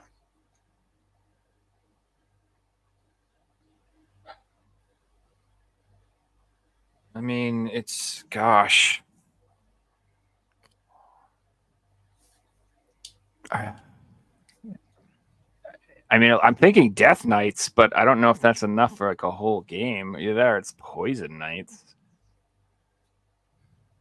And there's a game called Poison Control, and then there's Poison Witches. Then there's I'm gonna just say Death Knights, which is just I don't know. So you both went on to either word. We were looking for Toxic Crusaders. That's fair. Clever. Okay. Chat didn't get that one either, so that might have been a tough one. All right, moving on to Joe. This is You yours. should have given him like a lot of Jesus stuff, the Crusaders, and that would have been, you know what I mean? No, that's fair. Joe, name the game. This one's mine. Yeah. Okay. What the frick? What the heck? Sylvan sent me this one, and I got it. So, no excuses. Oh, okay. Well, if you got it, that means obviously I have to get it. Oh God. I mean, that taser, it could be interpreted in a lot of different ways.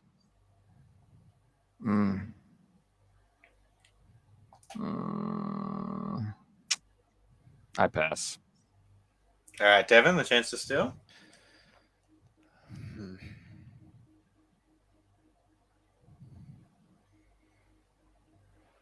Oh, I got it now. It's like an insulting name, I want to say, because that blue shell, if you were hit by that, you would want to kill someone. But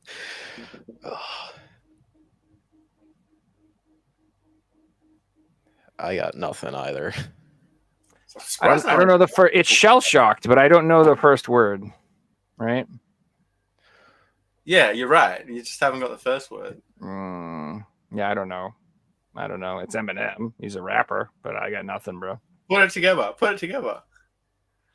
Eminem rapper shell shock. What are you talking about? Eminem shell shock or rap shell shock? I don't know. Rapture shell shock? I mean, I don't know. I'm not going to give you the point. No, I don't want the points. Tell me the damn answer at this It point. was Eminem Shell Shock.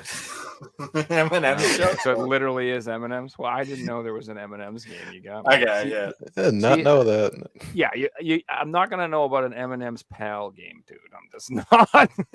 I know There's a lot Smarties game as well. So. God, man, I know about Pepsi Man. That's about it, bro. I don't know. Pull it out. I've got it. It's a game about Smarties, really. I do like Smarties. Got the Smarties meltdown. Like what?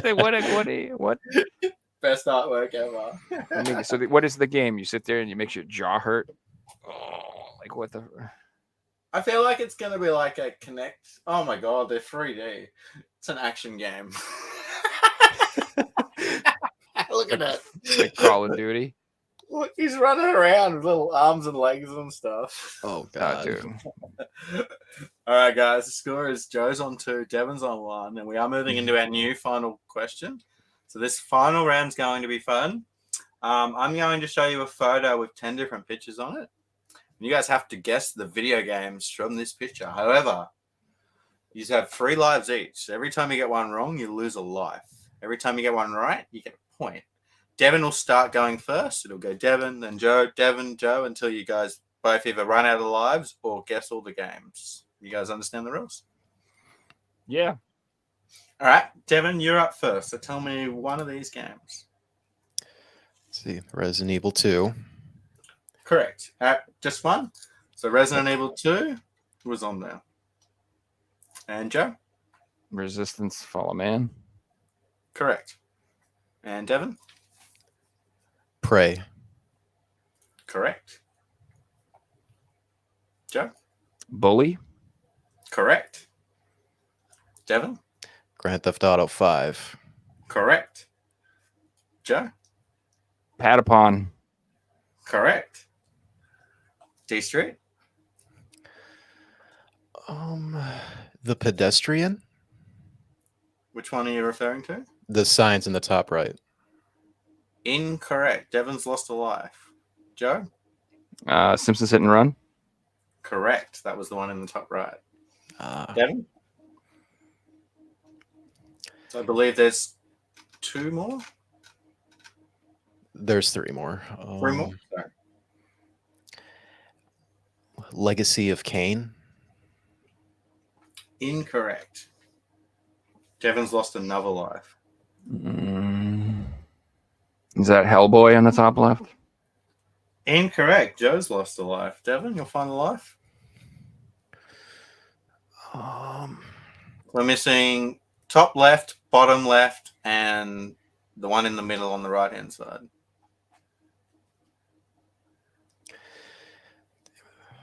We didn't do the cars? That wasn't Yeah, Grand Theft bottom Auto? left, bottom left. The bottom, very bottom gas mask was GTA 5. Okay. Oh, yeah. For the bottom left is it Ridge Racer? Not Ridge Racer. Devin's out. Joe, you've got 2 lives left. I'm gonna say God of War for the boat. Wasn't God of War for the boat? 1 life left, Joe. Did we get the spaceship guy? Yeah, the spaceship Yes. guy was Prey. Okay. I'm gonna say Gran Turismo for the cars. Wasn't Gran Turismo. So the cars was Need for Speed Most Wanted. That gotcha. The top left one was Small Soldiers, and the Okay. boat was Assassin's Creed Valhalla. And I can There. confirm this week's winner with 6 points goes to Joe Ray. Congratulations, Joe. Devin finished strong with 4 points. That was really fun, guys. Well done. That was a good quiz. That was fun, dude. Thank Mhm. you. I hope you guys enjoyed the new style of question. That was pretty fun at the end. Wait, I'm giving myself applause.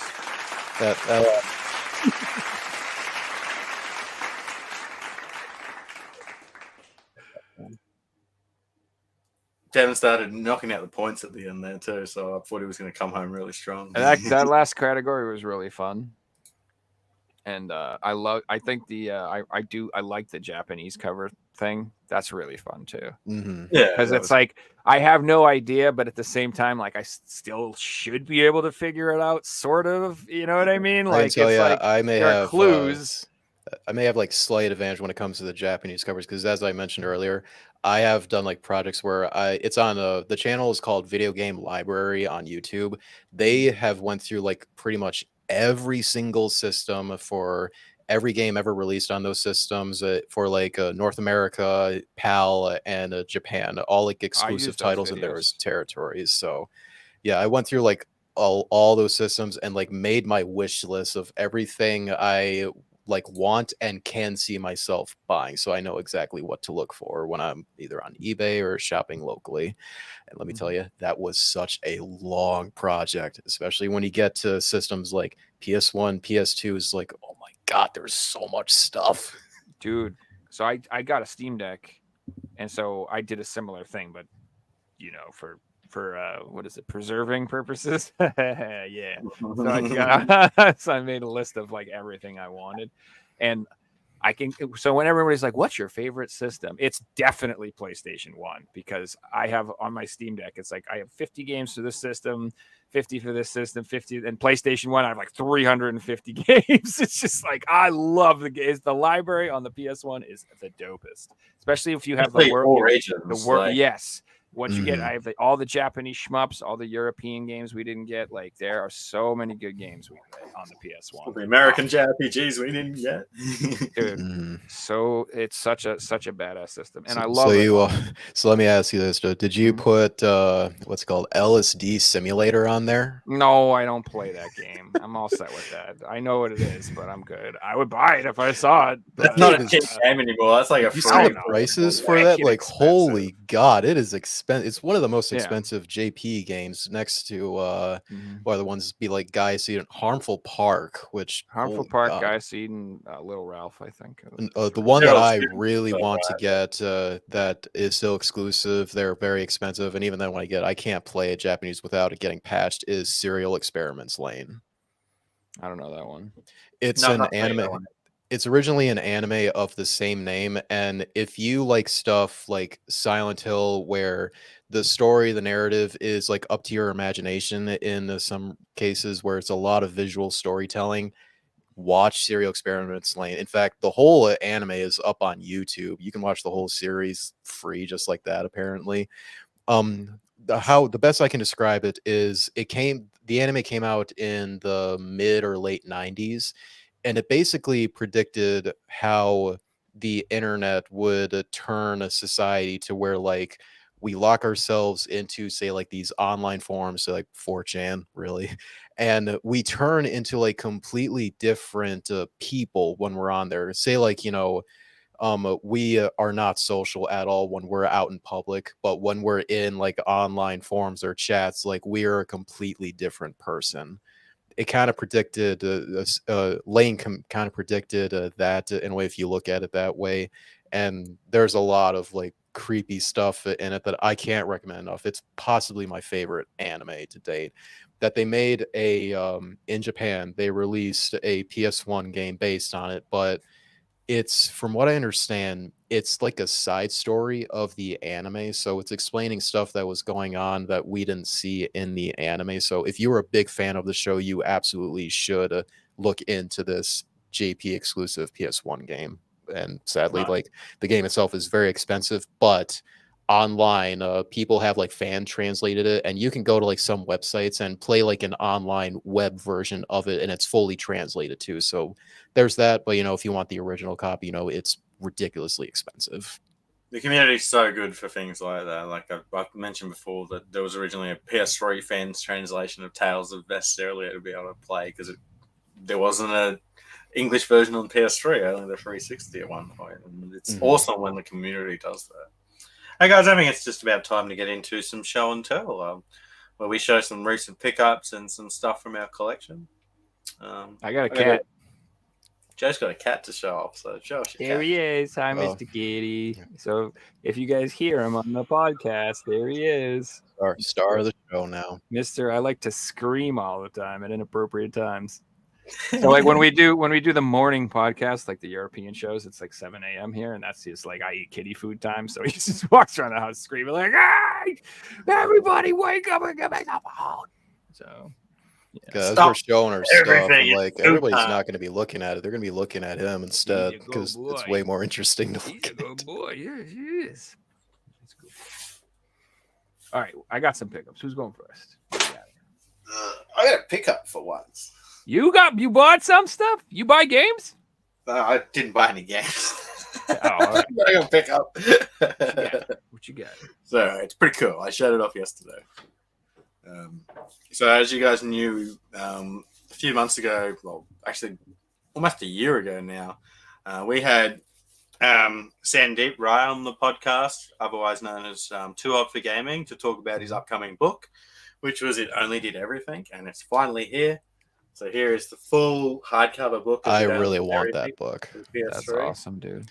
I backed his. I'll show off a few of the pages on the podcast. So it's all in color. It's absolutely amazing. It smells amazing too. I love the smell of new books.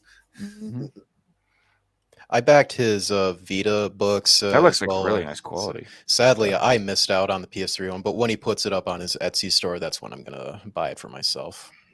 It's pretty cool to skip to the back and know a bunch of people in these back pages. Like my good friend Robert Warnes, who watches the shows.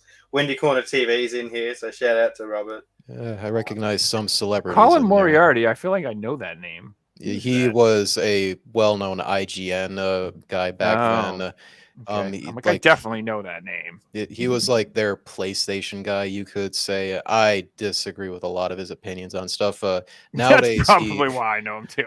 yeah, nowadays he does have like his own channel and does like his own podcast like That's stuff. cool. But good for him. But I don't like your opinions on stuff at So all. Wow. Or the book, it also comes with a magazine of the top 100 PS3 games, which is a really good read. And it also comes with a really hardcover bookmark, which is really cool, and it's got controllers and stuff. Yeah, like that. he did the same thing for the Vita things that I have similar stuff for when I backed mine back then. That's really cool that he does that. One of the few Kickstarters that I've only heard good things about, and I've heard so many bad things about Kickstarter. So it's good to see someone actually delivering exactly what they promise. And just with that in mind, Sandeep's starting a new project, which is a PlayStation-focused retro magazine. And he's actually coming back on the podcast. So October 1st, the European time slot, Sandeep will be back on the show. So be sure to check that out to hear all about his upcoming project, which would be really cool. But yeah, if you guys want to order this book, I believe it will be back on Sandeep's Etsy store as of next week. Once it is for sale again, I'll post it on Discord. So jump in the Discord to be able to find details about that now. But yeah, it's absolutely amazing, guys. It's the first book that's going to live in my game room. It's cool. And it's a love letter to the best console. Yeah, 100%. And it really did do everything. Yeah, that I didn't pick up this week, but these are some of my favorite PlayStation 1 pieces, and they are from my Grand Theft Auto collection. So firstly, we have the Grand Theft Auto Collector's Edition. This is in a box, which rarely happens in the PS1, which is really, really nice. So it comes with Grand Theft Auto 1, Grand Theft Auto 2, and Grand Theft Auto London 1969. And the box is in really good condition. This copy was actually Kevin Walters' childhood copy, which I'll be keeping forever. So it's from his childhood into my collection, which is really cool. That is cool. Yep, you'll take more good care of it, I feel. Now, the second one's pretty rare. It's an Australian exclusive. So here we have Grand Theft Auto and Grand Theft Auto London 1969 double pack. This particular piece overseas can like fetch prices of over 500 euros, which is crazy. Thankfully, in Australia, it can be a little bit easier to find. I actually found one incomplete for $50 and then for $150, and then I went on Facebook and asked if anyone had the back cover, and some dude's like, yeah, I've got it, and I bought it for $50, so I completed it for $200, which I was absolutely stoked about. So yeah, is one of the rarest pieces in my PS1 collection. That's really cool, man. That's sweet. Even better than when you complete something so cheap.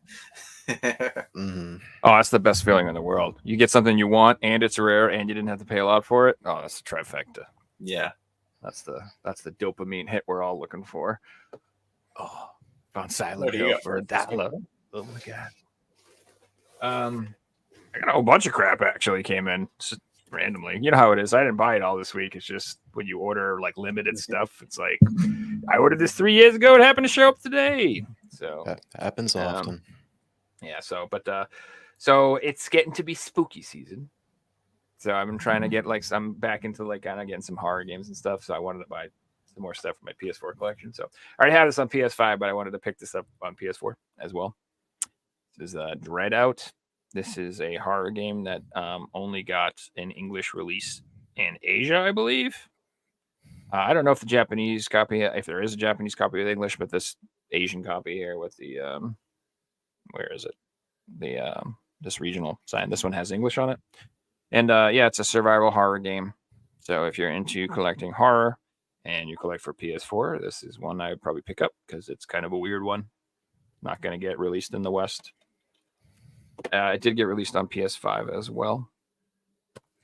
So I already owned this game, but I had the PAL copy. and I want like a full like NTSC set for my horror games. So I got the NTSC version for Blair Witch. Oh, yeah, wait, that one. Yeah, it's I got a really I right now. Oh man, you can get this game so cheap. Like so many PS4 games, like $20. I guess like $20, something sealed. Perfect time to buy for the system right now for a lot of Yeah. stuff you're missing. Yeah, and it's a perfect time for me to upgrade and sell stuff too. So like I could probably I'm gonna keep this copy and I'll sell my PAL copy. Made by Blooper Team, Blair Witch, who are handling the Silent Hill 2 remake, which I have serious doubts about that, but we'll wait and see how that turns out. You know, I'm hopeful. Can't be worse than the PS3 version. I was just gonna say it can't be any worse than that. You know, hey, Let's set our expectations down the bottom, so whatever they do is going to be better than that. I heard my expectations for the Last of Us remake I thought were terrible, but people say that was good, so whatever. We'll see when I play it. So this was part like Video Games Plus got like a restock of a bunch of limited run stuff. So I wanted to pick up a couple things. So I grabbed the Axiom Verge 1 and 2 double pack. It's a nice cover. Yeah, so they have. So I had Axiom Verge 1, I had the Multiverse edition on PS4. It's like not like a collector's edition, but yeah, I have that version. And then they did release a Axiom Verge 2 standalone copy. And I was tempted to keep the Multiverse version and get the standalone copy, but I was like, nah, I'm trying to like save space as much as possible. So I was like, I'm just going to go with the double pack and I'm going to probably sell my Multiverse edition. But yeah, really good games. If you've never played these games, they're like Metroid games. And I don't mean like they're Metroidvanias. I mean, they're like Metroid games, like actual, literally like Metroid. Yes, like Metroid 1 and Super Metroid. Tom Happ, awesome. Tom Happ, the sole developer of those. Like, I'll buy whatever else he makes. Those games are awesome. They're awesome. They're just fun. I'm like, you know, I can't get enough of those 2D action type games. I love them so. So this I've been like, this is going to be like the next game I actually put some time into. I've been waiting to pick it up for a long time. I'm just waiting for a cheap copy, and I got this for $30. I'm pretty happy with it. I picked up the $30 remake. Yep. I only heard good things about it too, which is what we want with remakes. It's just Resident Evil 4 in space. Yep. And I just finished Resident Evil 4. Awesome game. Best game of the year, by the way, for the remake I loved it specifically. Yeah, it was I rarely like will start to finish a game without taking like long breaks in between and playing 6 different games. And, you know what I mean? I just Resident Evil 4 remake, I just every day sat down and played it until I beat it. Like I loved it so much. I just couldn't get enough. It was so much fun, dude. And then the announcement today, they announced the VR version, and I'm like, do I want to do it again? I'm doing it again. Like I bought it on PC when it first came out. Like I'm buying it on PS5 when the VR version comes out because I want to be like John Wick, for God's sakes. So I'm like super looking forward to this. I might even stream this. I'm thinking about actually like streaming this. Yeah, I'd recommend it when October comes around. That'd be a good thing to stream. So speaking of spooky stuff, so I rarely do this. But like I do have a pretty extensive PS4 horror set. So I bought this game. It does not have English. It's Closed Nightmare. Ooh. It's a Japanese horror game. I don't know too much about it because it's in Japanese. So I read the back. Is there like a English digital download of that at all? I don't think so. I think this is just straight up a Japanese game in Japanese. I do not think you can play this in English at all. But like I said, it wasn't super expensive, and I love the freaking artwork, dude. Like that's awesome. Like that artwork, that's similar to what is it? The Resident Evil Outbreak 1 or 2 PAL or Japan cover art, where it is like the eye on there. I like the spine too. Oh, I love the English text on the Japanese. Exactly. It's exactly. And I mean, it was like $19 shipped from Japan. And I just got to give it to Japan. Like this game is like used or whatever. It's brand new. Like the quality. Every time I buy a game from Japan, it is immaculate. It always come in these nice sealed things, and there's just always beautiful. It could be like a $5 game, and it'll be like and it had a thank you note in it, and like they send like I get candy. You get And tea shit. sometimes. Yeah. They Yeah, just say it's like same- I'm just Yeah, you same guys- thing happened when I imported some Love buy PSP from games a while Japan. ago. Like I had the same exact situation. They had a note and a little origami crane thing in there too. Like how cute. Yeah, it's Yeah. so nice. And it Heck just makes yeah. you feel a little bit special when you're opening your package, you know. Mhm. That's exactly. So I appreciated that. All right. So then I got like again, I ordered these God knows how long ago. I don't even know, but I finally got my copy of Z Warp. Nice. This is a shmup game, I take it. It sure is a shmup. So this is a Red Art Games shmup. If you are familiar with Void Gore or Project Starship or whatever of those games, if you've played any of those games, I've heard of Starship. these are like just like the evolution of those games into a better version of those games. So like those games are like more simplistic versions of this game. But either way, this isn't like super complicated or anything. It's a very simplistic shmup, but really fun, really addicting. I enjoyed it. You know, I don't think you have to have it in your collection, but if you do, you know, it's like wicked cheap digitally. If you ever want to play it, it's like $5. So, but yeah, Z Warp. Yeah. You almost sold me on the one that you picked up last week from Red Art Games. I had it in my cart, and I'm like, no, I'm not buying games at the moment. Jets and Guns 2 is great. Yeah, I've been playing. That one's really hard. That it's dope. There was 25 hard. copies left in stock when I was on the website. It's hard though. But it's well, so that one's interesting because you gotta like upgrade your ship and you have to buy certain guns and do all this crap. So it could be just that I suck and I don't know how the game works, which is totally possible. Or I haven't like leveled up, and once you get to the end game, you know, it's easier. So I don't know, but I'm getting my ass kicked pretty hard. Definitely not anywhere close to the 1cc. Let's put it that way. I can't even beat the damn levels. You know? You're not to the Dance Dance Revolution controller yet. No, not quite. No, not quite. I can't say it. All right, so this is surprisingly another shmup. You would have guessed. So I picked up Hyper Sentinel from VGNY Soft. So The VGNY font looks pretty sick on there, actually. I like yeah. that. So this cup. So they release regular versions and then they release elite editions for all their games. And if you get the elite version, they all have like a foil cover with like shiny. Oh, like working designs back then. Yeah, so like Yeah, it's that's really super cool. hard to see because it's sealed, and it's also just the lighting in this room isn't that great, but it's gorgeous in real life. I should show you the other ones someday. I'll pull them all out someday, and in the show and tell I'll show you the whole set of them because I have all of them. But yeah, they released these little elite editions, and so basically, are you familiar with Pixel Heart Games? Yeah. So Pixel Heart Games, I think they're French or something like that. But Yeah, they release a lot of their titles in the U.S. through VGNY, Video Games New York, and they give them the ESRB NTSC rating instead of the PAL. So if you want these, you know, this rating, and you like, you know, you should check VGNY instead of Pixel Heart. Is what I'm trying to say. But yeah, if you like that company, that's a lot of their games come with them. And they just have another one they just announced called Overdrive Evolution or something like that. Oh yeah, and this game's actually really fun. It's like like based off this like old Amiga game, like this like shmup where you like fly back and forth. It's really old school, like it's like a Super Atari game almost, like that type of stuff. All right, so this last one, it just made me laugh, so that's why I saved it for last. So you know I've been after this for a while, but I finally like pulled the trigger and I completed my Ratchet and Clank set and I got Quest for Booty, dude. Quest for Booty. Heck yeah!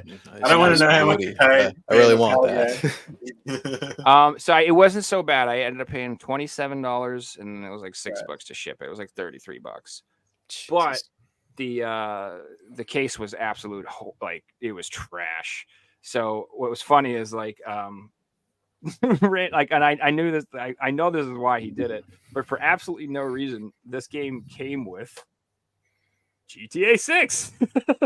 It just was in the package for no reason. GTA 6? How do you have an early copy Or of I'm that? sorry, I'm Gran Turismo 6. Sorry, not GTA. Gran Turismo, GTA 6.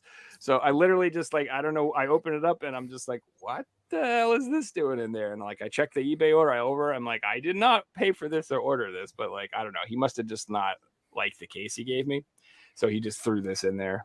Can I say one thing? Sure. It's got the wrong case. Even one of those Which one? cases should have PlayStation 3 at the top. So the Ratchet and Clank one, even if you swap them, all the Mhm. ones that have the red Yeah, spine I have got see what you mean. PlayStation 3 at the top, not the Blu-ray. And they're a lot This thing- harder to get. What are you talking about? So like this thing right here. That one Ratchet there, and Clank, yeah. Like Okay. if you have a Resistance Fall of Man, you can if it has that, you look at the very top where it has that see-through part. Yeah, it does say yeah. PlayStation 3 across For it. example, this has got PlayStation 3 at the top, not Blu-ray, because it's the red spine. I see. So all Yeah. the PAL games are supposed to have the PlayStation 3 thing, not Every the PAL thing. single PS3 game that's got a red spine, the case says PlayStation 3 at the top. Yeah, when they had the Matafont / the Spider-Man font cases back then, they should have that on unfortunately, the that top. case design is so much harder to get than the one that says Blu-ray. Yeah. So the best way to get them is buying cheap old Japanese games. Seriously, like in the discount section, because they arrive perfect. I bought like 200 of them, and that's how I got brand new PlayStation 3 cases for all my games. That's interesting. It's good to know. I mean, I'll be honest with you. I'm not gonna like care that much if it says PlayStation 3 versus Blu-ray. I'm sure other people will. It's Like, like, Triggers me personally. It's wrong, Joe. that's hey, I'm not here collecting every variant, all right? I'm not. I just want to play. I might Call of throw a Duty. spare case in your All right. package. Hey, fine with me. All right, that's all my pickups. Before we get to D-Street, Cyrus just sent me a quick photo of Alright, his pickups, I'm which next. are always Alright. insane. So I'll show So, you guys what Cyrus picked up. Yeah, we got some sick stuff here to show. So not to downplay you guys, but oh, that Metal Gear Solid thing, top right. Oh, I want that so bad. So beautiful. Dude, As was you Is guys that know, the Cyrus, premium that's what I'm edition picking that up. only came out in PAL territories? What's that say? It's a power sticker. That's some cool Leisure stuff. Suit Right there. Larry box is amazing too. Cyrus is working on the full Switch set as well, so we always see a bunch of Switch games in his pickups. Dude, Bear and Breakfast is fucking awesome. I don't care what anybody says. Game is good. All right, I'm next now. Thank you guys. Oh man. Yeah. You got. All right, so we already talked about Godzilla, so yeah, big thing to get off the list right there. So probably the most valuable normal retail release PS4 game, everyone would say, when you don't include limited run or like 3,000 printed copies type shit, so. But- Spikes. Mhm. Poop But sling. the next thing that's like a pretty big hit for the system that is more interesting than that, but at least to me, is Atelier Lulua. What is it? The Xi'an of Ireland. Probably like That one got a reprint, didn't it? I don't think so. No, at least for NTSC, it hasn't gotten a reprint. But I thought it got an NTSC reprint for Video Game Plus. I'm sure they did Atelier Lulua. maybe it was like years ago. But still, like I checked recently, I still can not. Wasn't find any recently. It was about a copies, year of ago. this. Because it was the most expensive Atelier game. They did like 3 of them. Okay, but yeah, cool to get. I know they this, did though, 'cause Atelier it's still Rise again, expensive but I don't on the system. Let's see. My very first 32X game, and I'm glad it's this one, which is Doom. Ooh, Doom nice. to 32X. Awesome And artwork. this is a launch title for the system, and you can really tell it is because if you look at the spine, it's supposed to be like where it says 32X right there. It's supposed to be flipped like 180. You look at every other game in the 32X's library, it's switched around, so you can tell like for like a Sega, they published it because their name's on it. They just didn't know how the box was going to be for when they were printing the spine, so they just inverted it pretty much. So pretty weird. One neat accessory I got for the PS1, and it is a complete in box. It's the PlayStation mouse, the official Oh, that's one. cool, man. That's really And in terms of complete in box, it has the mouse pad with it. nice. course, That's cool. the That's mouse really cool. itself, and if you remember, it does have the trackball in it, and can I just say the clicks it makes? I don't know if Very you can hear it, satisfying. but Yeah, it's Very really satisfying. satisfying, and Yeah. like moving across like the mouse pads, like this is really smooth. I was surprised because I have not used a trackball mouse since like 3rd grade. a mouse with only 2 buttons. What? Yeah, I I had to know. get this because I recently got Police Knots from Project Retro Games, and I'm a diehard Kojima fan, and I That's want to play cool. that game with the mouse. So pretty cool to get that. Are you getting And- like? I know Reggie's like mad into those releases. Are you getting like all of them or? Not all of them, just the ones that interest me, like that NBA thing. Once, like I don't. You know what the fucking care NBA about. Jam? No, I don't 2010, care that about looks sports fun, man. garbage. NBA Jam's so fun though, dude. That's a fun game. I don't care. It's sports. I want nothing to do with it. But That's the fair. last thing with the mouse, though, like it downright even has like the original bags that everything That's came with too, which to me, no joke, is important when I'm collecting boxed accessories or consoles. Mhm. How about a From Software kick for these next few? First one, the original Echo Knight. Ooh. Nice, dude. Love Nice that I got condition, too, this. man. Well, the case. Oh wait, is that's the wrong case. That's not the right case. It's replaced. Yeah, but it is a good quality case, though. It's supposed to say Joe's awesome in the top corner. Where is it? No, I'm just kidding. You're getting called out here for your wrong Like case. the CD-ROM in fucking like the stupid. corner of the disc spindle, I don't know. that does have that for these ones I I got don't know. because be close. So you to could have the showed original 100 platform. people that game and no one would have picked up. No one would have known. I replaced that case, by the way. I still have the crappy. You're the one Same that's for this like next now it's one. perfect. PS3 that looks like it went through a lawnmower. I still have it. If you think it's better than my nice, pretty brand new case. But next one, You're gonna have another to look big and see if title it has from PS3. by From Software, Armored Core Master of Arena. Ooh. Why that's so blurry right there. About paid maybe like $30 for this. Not Was bad. not going to pass up on that at all. I still haven't played Armored Core 6 because this is like one of those series where I want to start from the very beginning and then like play through all the games in like release order to really see how the series has evolved over time. Mm-hmm. I remember went back I and played a watched YouTube demo of that videos. back then, Someone and I played. never knew what it was until From Software became big. I think a lot of people went through that journey. I went back and played Shadow Tower and Kingsfield and stuff because of that. I was like, I want to play some of their old games. This is cool. But nobody knew about them back then at No all. idea. They just didn't sell. I mean, Armored Core did good back then because that was their bread and butter back before the Souls series. But even then, they weren't top sellers, but they were still successful enough for them. But the next one, this is a 360 exclusive. It is made by From Software. This is still like a $10 game, and I would suggest picking this up sooner rather than later because, you know, recent news of 360 coming up that the store's closing, like expect a PS3 effect to happen pretty soon. So any like exclusives on there, like definitely pick them up like right now. This being one of them, which is Chrome Hounds. Look at the cover. Like this looks like an Armored Core game. It is made by From Software, and this is still like a $10 game. So if you're into those games, I would suggest getting this. Though it does seem like slower pace because you're playing like the tank mechs, so it's going to be slower pace compared to Armored Core. So I don't expect it to be as good, but hey, this is still a From Software 360 exclusive game. That's Could you imagine if they announced a sequel? Like the price of that overnight? Would That's what happened to the Armored Core games. Probably They were going to so happen. cheap. Yep. Just went nuts when they announced this new game. Oh yeah, it was like was Armored Core 2 on the PS2. That was a launch title for the PS2. I learned that when Armored Core was getting big again. That used to be like a $5-10 game. Now it's like $40 now. Good They used to God. all be $5 games. Mhm. I would leave But- Armored Core PS3 games in the shop for but, $5. One point. Speaking of PS2, we got the Persona 3 limited edition. Ooh, Nice, dude. This is the first version of Persona 3 we got. Then later on, they made the FES, which you can portable still or buy whatever. sealed copies of that readily available. They still print those. This came with like this outer box, pretty nice. And even the spine looks pretty sick for Beautiful. all Yeah. SMT games. But they do. it had a custom regular case where that is like the main artwork for a standard copy, but on the back it's like unique art for the special Cool. edition. If you bought it like regular, then that's what it would look like. The back of the collector's edition box, it's the same exact back art for a standard copy.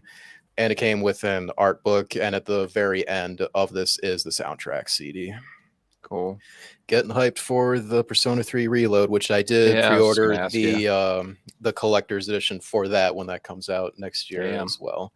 I have like every collector's limited edition stuff of Persona. So on like any system, if it exists, I own it pretty much. I love Persona so much. That's cool. Yeah, the Tactics is coming out too, so that'll be fun as well. Before we get to this, second to last one here is probably the biggest hitter on the PS4 I have now.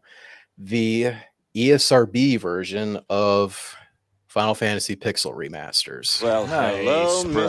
Mr. Fancy. I did pre-order this when those emails came up at like 1 in the morning or something like that. Lucky It was a weird time they posted that. It was thank God I was being a Dude, I night woke up owl at that 7 night. a.m. and they couldn't get one. I was so man.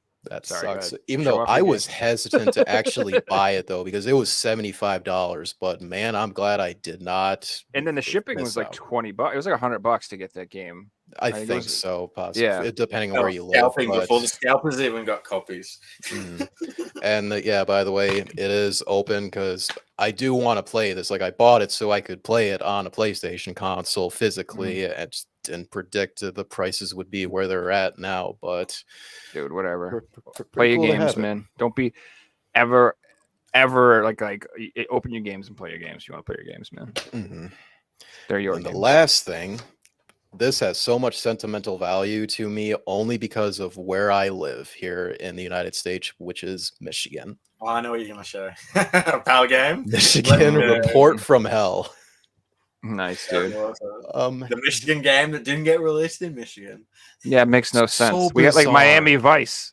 Like, what's a PAL game? What? It's so weird this happened. As you said, a survival horror PS2 game made by Suda51 that came out in Japan, which in Japan it was just called Michigan, and in PALs it's released in PAL. And Suda51 didn't know a PAL version existed. Matter of fact, he knew nothing about it till someone like randomly told him like months after it came out, interestingly enough. And I can see why this didn't come to the States, because this is a bad game, sadly. That I think they even stated that there was not enough gameplay to justify a North American release, which I don't think is a good reason to not release it in the States personally. Why But did it get a power release then?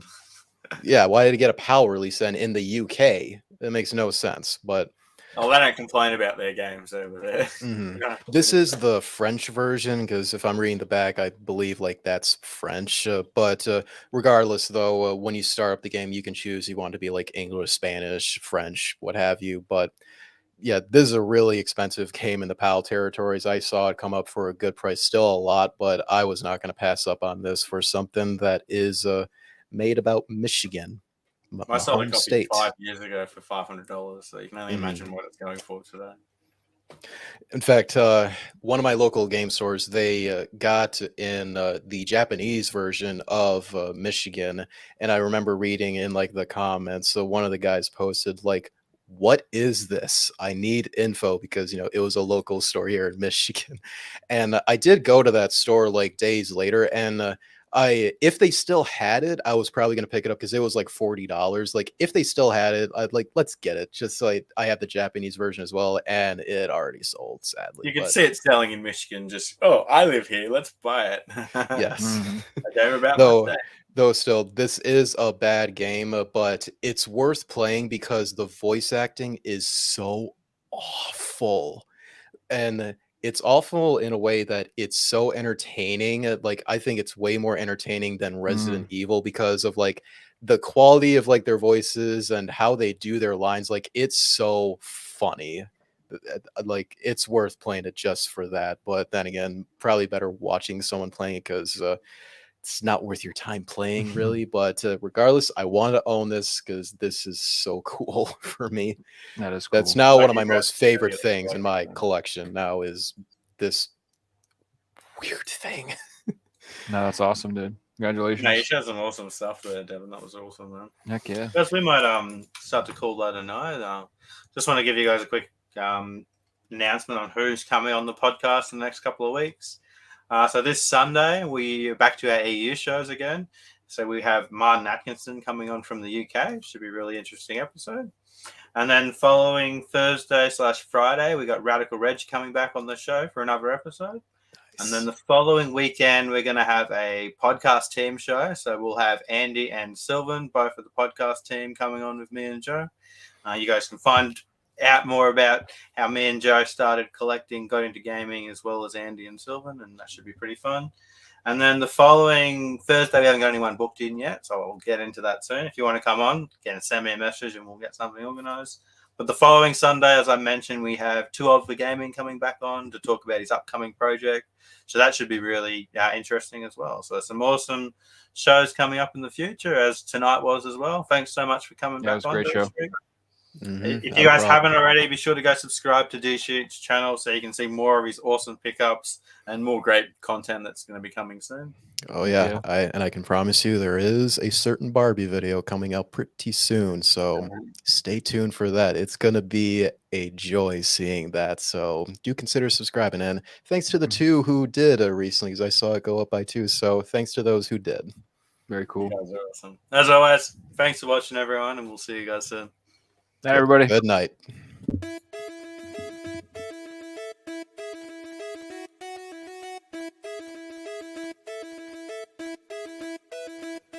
You found the